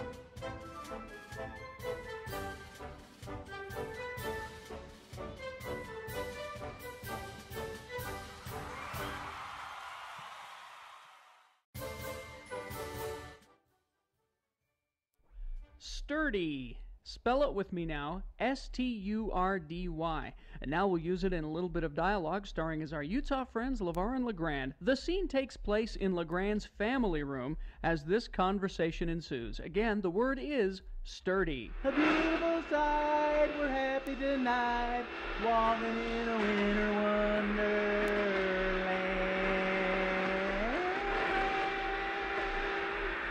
Well, that does it. Took a lot of work to get the old family room ready for Christmas, but there's still one very important thing I got to do, LeVar, to make sure Christmas goes off without a hitch. Well, what could you have possibly left out, LeGrand? I mean, the whole room looks like it jumped out of Good Housekeeping's Christmas issue. Thanks. I mean, the tree is up and beautifully decorated. There's mistletoe and holly wreaths in all the right places. Don't stand under that mistletoe. Oh, all right. And the stockings are hung by the chimbley with care. Yeah. What possibly could you have left out? Well, just come on over here by the fireplace, LeVar. Come and take a good look inside the fireplace and tell me what you see. Looks like an ordinary chimbley to me. Look at all that soot. If I don't do something about all that soot, Sandy will pass us by this year. I don't follow what you're saying. Well, sturdy. The fireplace sturdy. That soot's nearly a half-inch thick. Well, that's what happens with all the smoke. The chimbley gets sturdy. Well, you know how particular and health-smart Sandy is. Yeah. Sandy won't come down any chimbley sturdy. Me too. I feel the same way that Santa does. Huh? I mean, me neither. I won't come down a chimbley sturdy neither. That's funny. You playing Sandy somewhere here in town, LeVar? I can't imagine you as a Santa Claus. Oh, I'm a great Santa, LeGrand. I got a big bag of goodies, if you know what I mean. No. A big bag to stuff down the chimbley. But only if it's clean. I better call someone to come over and clean this year, Chimbley, or Sandy won't come. Stop it! You're killing me. What? Who are you gonna call? You gonna call one of them doctors that specializes in chimbleys? Maybe he could prescribe a shot of penicillin to clean it out. No, I'm just gonna call a chimbley sweep. He'll bring a big, long brush and then climb up on top and shove it down the flue. That sounds painful. You know, LeVar, sometimes you really puzzle me. Shove it down the flue.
More.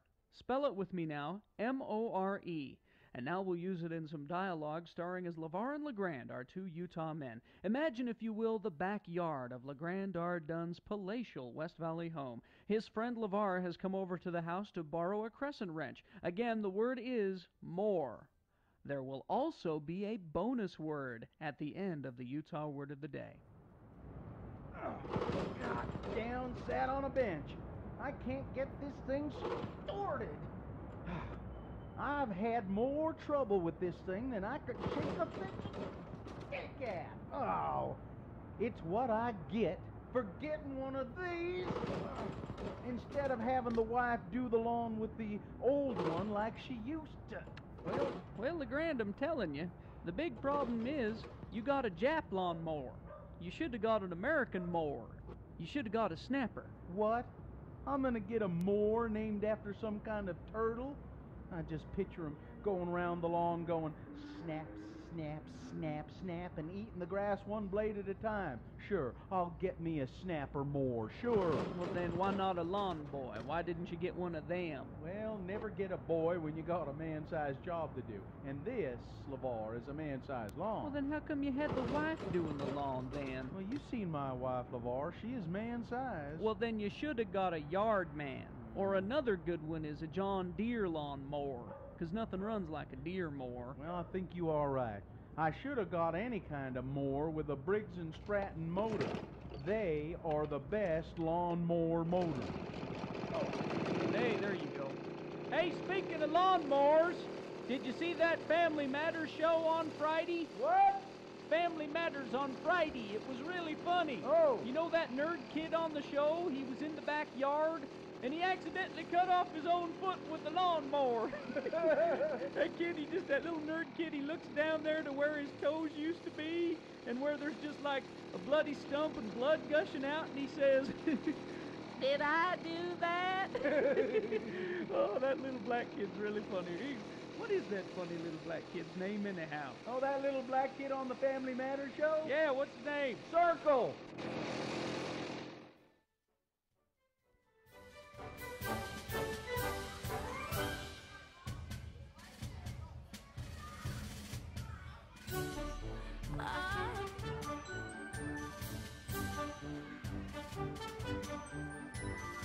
Them guys are going to go far. I love them. They're the Aces. They're That's, Utah's own, the yes. Aces. Utah County, yeah. And X96 is presenting the Aces this Friday at 50 West Club and Cafe. They're Red Bull recording artists. They're going to stop by and perform a few songs before their show later that evening at the Depot. You can still buy tickets to that Depot show. You should do both, actually. You should come by the Lounge Yeah. X. Those are always nice because they're usually a more intimate acoustic. It's free, right? Yeah, a lot of times you can, Because you it doesn't. can meet the band. Because I'm looking at this and it doesn't say free anywhere on the it's info free. sheet. Let's see. Starts at 3, and everyone attending will have an opportunity to meet the band. And they're nice girls. We've had them on the show. Space is limited, and you must be 21 or older to attend. So bring a friend. Come to Club 50 West tomorrow, 3 p.m. to meet the Aces, 50 West Broadway in Salt Lake. Oh, very cool. That's nice. It's fun seeing local bands because they've been touring all over the world. Yeah, I know. It's Working hard. It's great to see them succeeding. Let's see now. Coming up, we got Boner Fight, of course. Yeah. Did we give away the Kevin Hart tickets? Yeah, that was did? a keyword. We That gave was out keyword? that We did that? keyword. That's Shack done. was the keyword. But it's done already. We're done. Yeah. Just making sure we get all business taken care I of. gotta get ready to go to the basketball tournament this weekend. Oh, I have an email for you about where to eat in Pocatello. Oh. Somebody sent. Can we do that coming up? Sure. Maybe? Do that coming Yeah. up. And Right. also, just right before we go to break, and we've got to go right here, Mhm. We had our not asking for permission slip. Yes. That was used by some people yesterday in the walkout, the protest. And I was just looking at Dick Clark's Twitter feed to see how the pregnancy of his wife was going and the delivery. She's and giving birth right now. apparently. And he filled out his not asking for permission slip like this. Mhm. To whom it may concern, and he wrote in Crom, you will excuse Dick from revenge. From revenge? From revenge. So he's not asking for permission. No. He's just going to now go out and seek revenge. Dick Clark. He's up in Logan, so watch out. Good luck, Dick. He's a and little your- busy today with the new baby. And your Yes. and your lovely wife. Good luck. Good luck. Just follow him on Twitter. You'll know what's up. All right. Stand by for all of that coming up. First, got to tell you about Hangar 15. Bicycles. Yeah, Hangar 15, they are having a Ride into Spring sale. They've extended that into this weekend. They were doing it last weekend. So we've got some more stuff. Let's do it.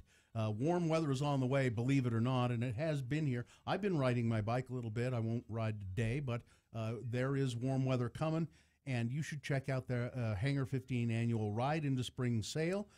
It's the ideal time to get the best selection and save big on bikes and bicycle accessories. For instance, You can get a Specialized Stump Jumper FSR comp for just $19.95. That saves you $800. They have over 400 bikes on sale, mountain bikes and road bikes at Hangar 15. Accessories and apparel save up to 70%. Now they put all the gear into their South Jordan store. Mm-hmm. So it's the ride into spring season now at Hangar 15. They're at 114th South Redwood Road in South Jordan, Hangar 15. X96 is your home for non-stop music. We give you a 1 hour...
Call 1-602-9696 or text us at 33986. Message and data rates apply. Yes, be ready to vote. Boner Fight is coming up after this reasonable amount of news. Actually, a pretty good chunk of news. Brought to you by. Get unlimited 1.5% cash back plus a $100 bonus with Power Cashback credit card from Security Service Federal Credit Union. Restrictions apply. Get details at ssfcu.org. Human remains? Humanes? You want human remains story? Sure. Had this floating around in my file for a while. Authorities have uncovered human remains in the backyard of a guy who worked at Disneyland or Disney World. This worker has been missing since 2015. Officials went to check on Michael Shaver, who worked as a monorail mechanic. That's so very tiny, tangentially a Disney employee. He's still considered a cast member. He is was a cast expecting member. It was like, the guy in the Mickey suit or something. At his Central Florida home, his wife, Lori Shaver, said, I haven't seen him since 2015. Wow. And they said, well, could we search the house? We think something is suspicious here, and the monorail needs work. I wondered why it's always broken down. Lake County Sheriff's deputies noticed that what seemed like new concrete in a fire pit in the backyard. Always be suspicious of new concrete in the yard. They said, can we bring in a cadaver dog? And then she said no. But they returned with a warrant and dug up an arm bone. Oh. So, now just an arm bone. So the rest of him may be still alive, but I don't know how useful he'll be as a one-armed monorail mechanic. He'll be a mono-armed monorail mechanic if he's still alive. Well, let's see. This is the monorail music that used to play when you were riding the monorail. Oh, it doesn't play any? Do they have new music? No, this music, and this music is exactly timed it was from one stop to another. Oh. And please tell, we had a chance. We had a chance here in Salt Lake City when we were talking about doing tracks. There were visionaries who were talking about doing a monorail. And we were two of those visionaries. I was all for it. It's worked so well in Seattle. It could if they took care of it. They just pooped out They on pooped it. They neglected it, and they poo-pooed it. Pooped out They on the were monorail. too cool for the monorail. You take the monorail to the mall. That's the only thing you can That's do their. with That the see, they screwed it up. And- Las and- Vegas, it's working. And you could take it to the Rock and Roll Museum. Hold it. We're at our stop. All right. There you go. So, I said I wasn't going to do racist boner candidates anymore. Okay. And here's why. White students allegedly tie black classmate to lamppost. Yeah. I read and about whip that. him. Yeah. And horrifying video shows racist mother showing kids how to vandalize a mosque. And I learned it from watching you. And there are 2 or 3 other stories about this kind of racism and hatred in the news today. Mm-hmm. That's why I'm not doing it anymore. It's too overwhelming. It's too much. On a day of school gun protests yesterday, Utah's 4 House members, so Chris Stewart, boo, what's his name down there from Provo? Boo.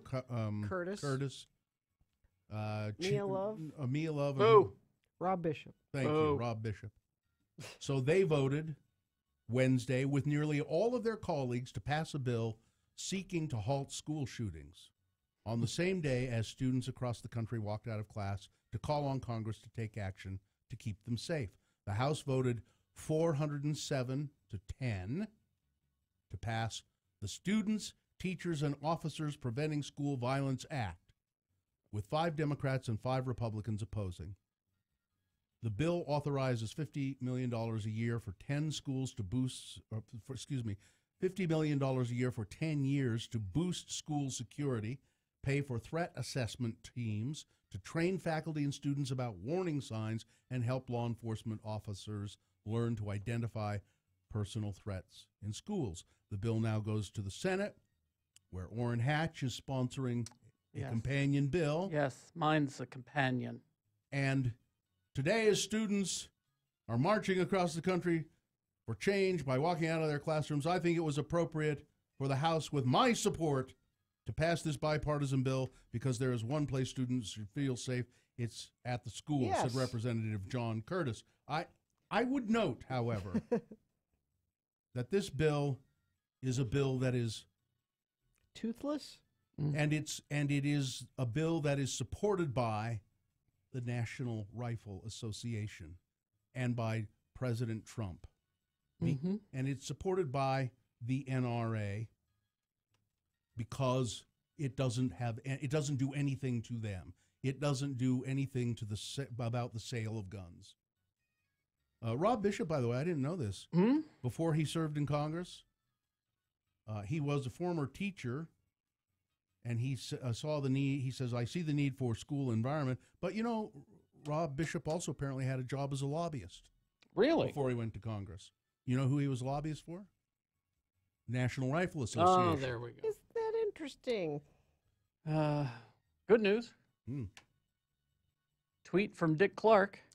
Look at that baby. We have a baby. Says the samurai was born at 8:07 a.m. via C-section. Because the other boy is the Spartan, so Yeah. this is the same. The Queen made that surgery her bish and is recovering so far. He's 7 pounds 8 ounces and 20.5 inches long. Already a very serious young man, as you can see. As a side note, I have nothing but mad respect for the Queen. Bad ass. And there's the little baby. Nice. Very cute. Congratulations. Congratulations, Dick, and your wife, the Queen. The samurai, huh? Yeah, the Spartan and the samurai. Well, okay.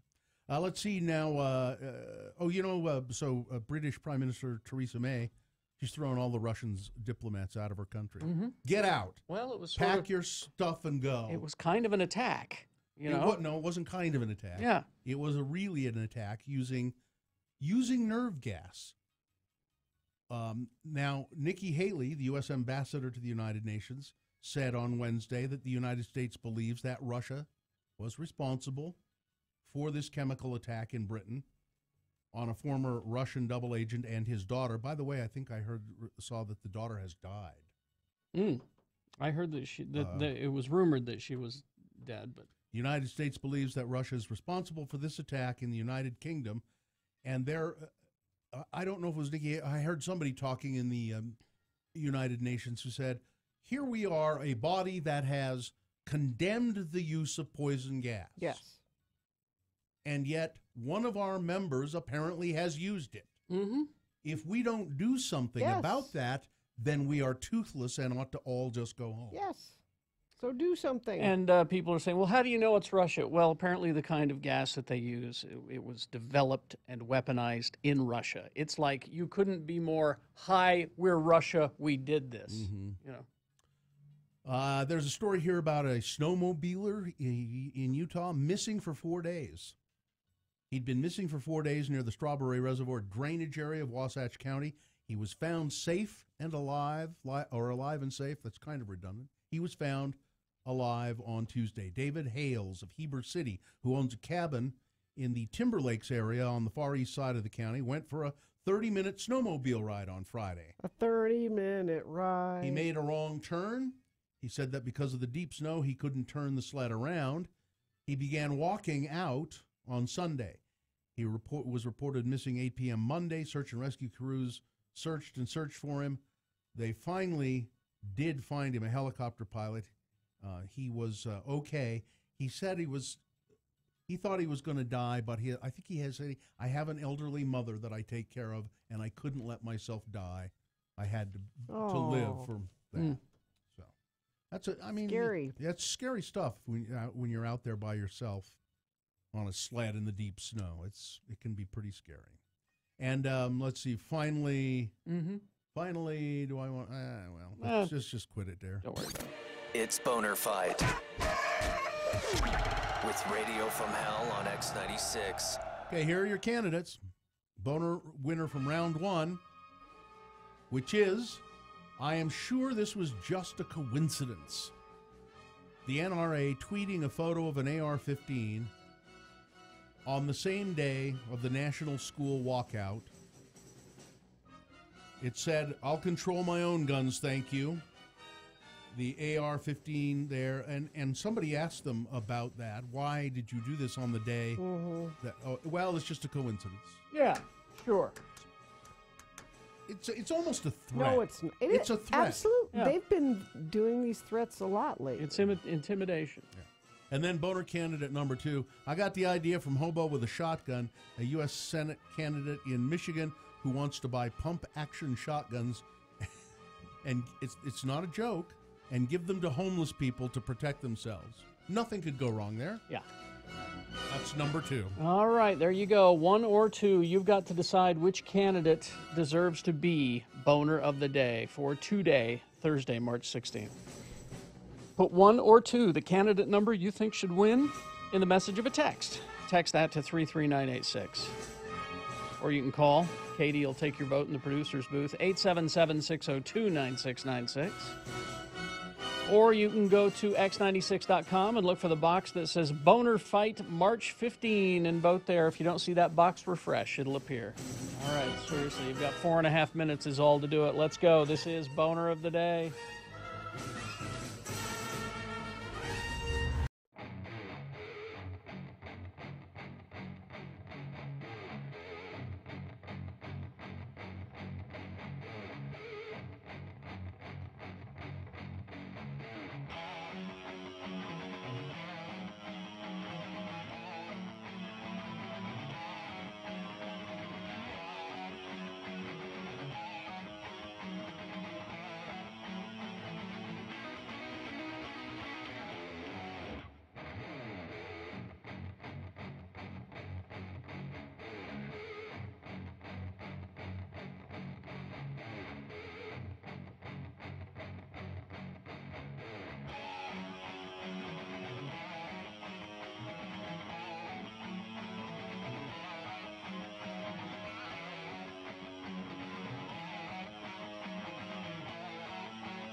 Warren, Gina Barberi, Radio from Hell on X96. All right. Is it time to award Boner of the Day?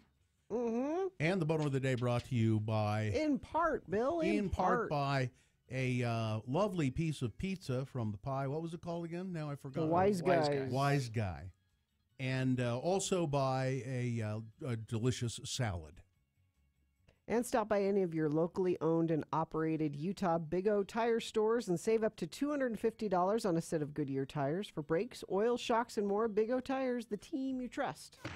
So, Boner candidate number 1 was, I'm sure this was just a coincidence, the NRA tweeting a picture of an AR-15 yesterday when the students were out protesting. Going against Boner candidate number 2, I got the idea from that movie, Hobo with a Shotgun, the Libertarian candidate running for Senate in Michigan. He says if he's elected, he will get enough money together to arm homeless people with pump shotguns because they need to protect themselves. Tasers, no. Pump shotguns. That's the way to go. A pump action, yeah. And the winner. Boner candidate number 2, I got the idea from Hobo with a Shotgun. All right. That is your winner of Boner of the Day for March 15. It is now qualified to be Boner of the Week. That happens Friday, tomorrow, at about this time. I got a text from Daddy Tom. Yes? Well, he heard us talking about eating in Pocatello. Oh, well, you're going to Pocatello this weekend. It's the Holy Spirit basketball tournament. It's Catholics playing basketball. Catholics! And Daddy Tom, one of the many colleges he went to was Ohio State. Did he graduate from any of them? No. I didn't think so. He played football and wrestling and sort of bounced around. Messed around. But Idaho State is in Pocatello, and he said, go to Buddy's. And you remember we talked about Buddy's. And which one was Buddy's? The Italian restaurant. Oh, yeah, the gas station. And there is a guy. No, that's a different one. Oh, that's a different place. There is a guy there named Buddy, I believe. Yeah. Yeah. But you got another list? I do. Well, somebody sent me an email about where you should eat in Pocatello. And if we have time to get to it, I know you'll be traveling. I also have how to poop when you're traveling. I don't poop because when I know travel. that's a problem for you. So anyway, this guy, Josh, says, have Gina call the Sandpiper. Sandpiper. I think that's in a hotel. And reserve the back room for their soccer team one night. It's basketball, but that's okay. It isn't Italian. You suck at basketball. But it's great service and same price point as Cafe Toscano. That's the gas station restaurant. You've taken the team there before, right? It might be just a little bit more, but not much. But most importantly, the bar pours excellent drinks. Much better than the Toscano. You should tell them Josh sent you. Josh. Drop Josh's name there, hey? It's one exit away from Cafe Toscano, just down the hill from the soccer fields. But they're not playing soccer. It's basketball. But that's anyway. Okay, the Sandpiper. The Sandpiper. And as I recall, I think that's in a Holiday Inn or something. Okay. Thanks, Josh. Yeah. Because, eating in Pocatello you would think for it being a college town, they'd have more dining options. I haven't been there forever and ever, but I remember the last time we stopped in Pocatello on our way to Yellowstone, I think, and ate something at just a little diner there, close to the highway, and it was good. But I don't remember what it was called. I think I had a patty melt. That was when I was on my patty melt phase. You did go through a patty melt phase. I remember did. that phase. I couldn't. You were nuts for patty melts. I was cuckoo for patty melts. That's my sign off. Cuckoo for patty melts. That was me.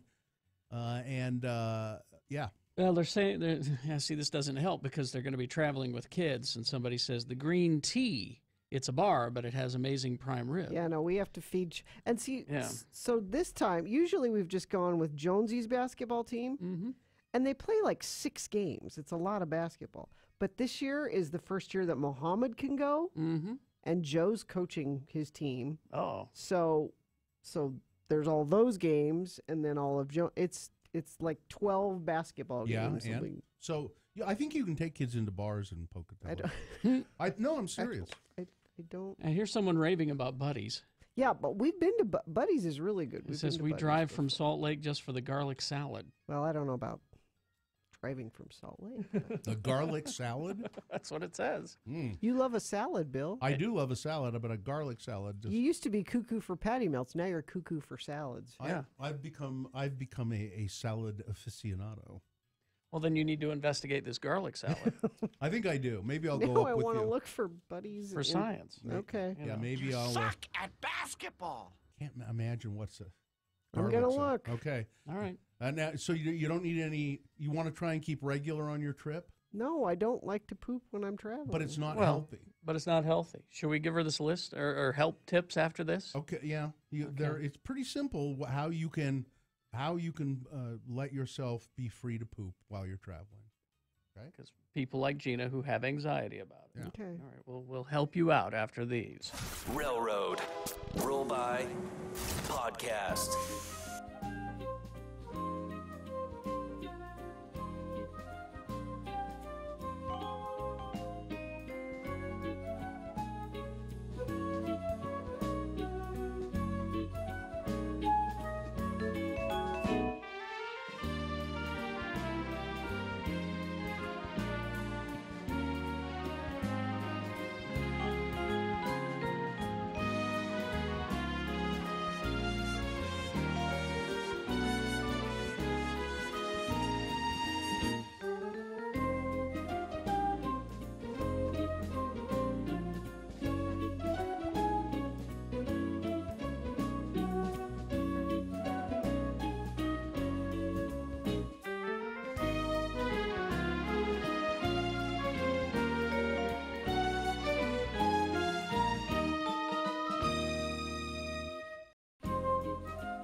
It's 9:49.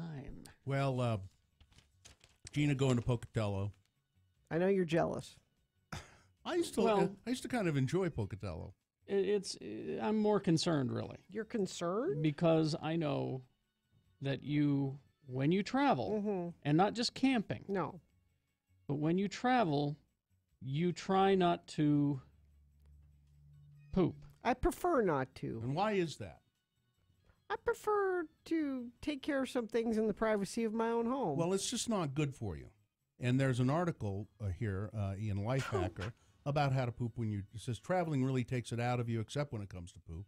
It's Poop Chat on X96 Radio from Hell. Now, Carrie, you agree with me on this a little bit. No? No. So now you have a condition called VIC, vacation-induced constipation. I didn't know I had a condition. Yeah, it's a condition. So if you've ever gone on a trip and failed to drop a load for a few days, that's what you've got. Vacation-induced constipation, or VIC. Because I thought this was a choice. I thought I was, so you feel taking control of my own body. For you. No. But listen, this is what happens. And tell me that if this is not true. You start to feel backed up. Yeah. A little bloated. And you look bloated. I don't look bloated. Yes, you do. look bloated. And really, you need to let loose.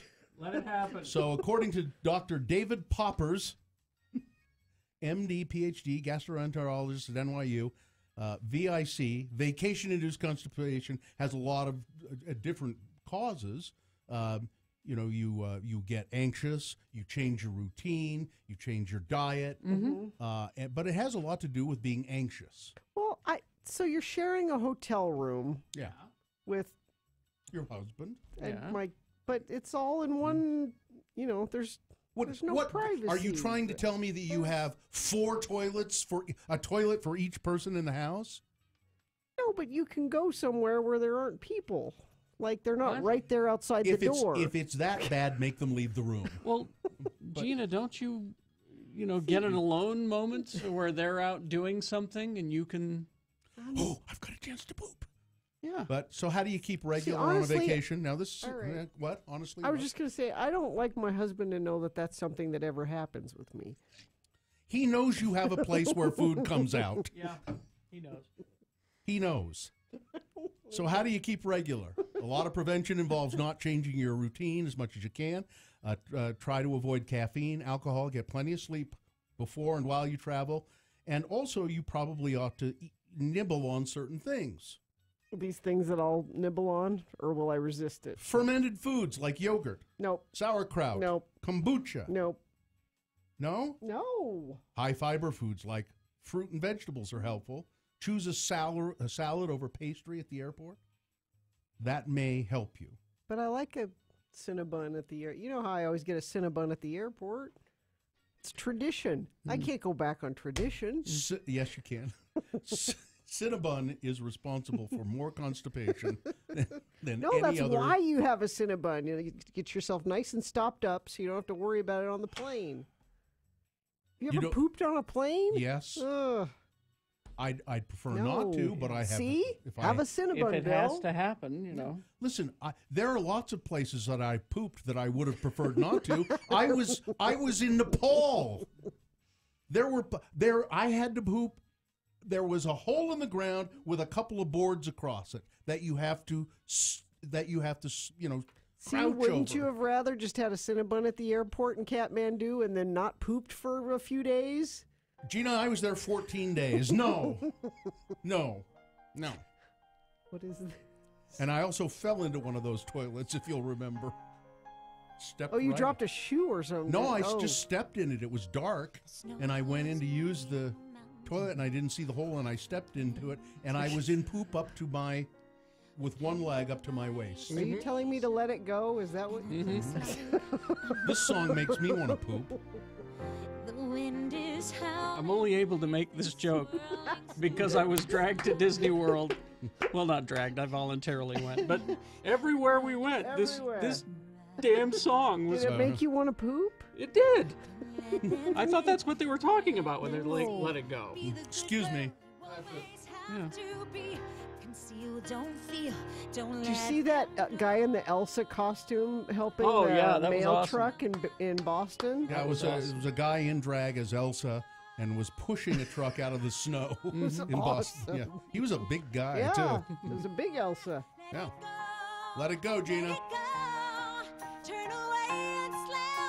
All right. Slam the door. Slam the door. and be proud and just say to the family, you know what? I have to go poop. No. Let the storm rage on. The cold water never bothered me anyway. Is that what it is? No. I think that's what it is. I'm pretty sure that's what it is. Just do it, Gina. Just do it. Own it. Own the fact that you too have bowel movements. I want to pretend like. Okay, say make it classier. Say, family, I'd like you to here do this. Family, I would very much appreciate it if you would all leave the room for just 10 minutes or so. Or Mom has to have a BM. here's a very simple help that was just text in. Go to the lobby bathroom. Oh, okay. That's a Thank pretty good I suggestion. can do that. That's a good suggestion. I can do All that. right. Front desk, excuse me, I have to have a BM. No, Where I is don't the lobby? have to say anything to anybody. Oh. I'd like to ghost But I- my way into the bathroom. No, but if I want could. you. I think if you say Just it, sort of it'll help you own it. Disappear, and then I'll just reappear a little while later. And then they'll say, "I know where Mom went. She went to poop." No, they won't. There's Yes, someone they else texting and says, my wife makes me go to the lobby. Go to the lobby. You're gonna do that? Go to the lobby. Toxic jerk. Oh man, we can't have that in here. All right, let's get out of here. Now that we've officially. It's Poop Chat on X96 Radio from Hell. We've jumped. No, I won't say that. Okay. On Friday's Radio from Hell show. At 7 a.m., listen for your chance to text in and win Kevin Hart tickets. Then at 8, it's Best Question of the Week. If you have a question, send it to radiofromhell@x96.com. At 9:45, Dave the Flower Guy will be here to select Boner of the Week. Join us for Friday's Radio from Hell show on X96. Just say, okay, family, Mom has to make. No. Just say There make. will not, Make there is doesn't good. have to be a conversation about it. Just Okay. Just where's Mom? Oh, she said she had to go to the lobby. Has she started smoking again? No, she's pooping in the lobby. Oh, no, that's worse. Front! Front!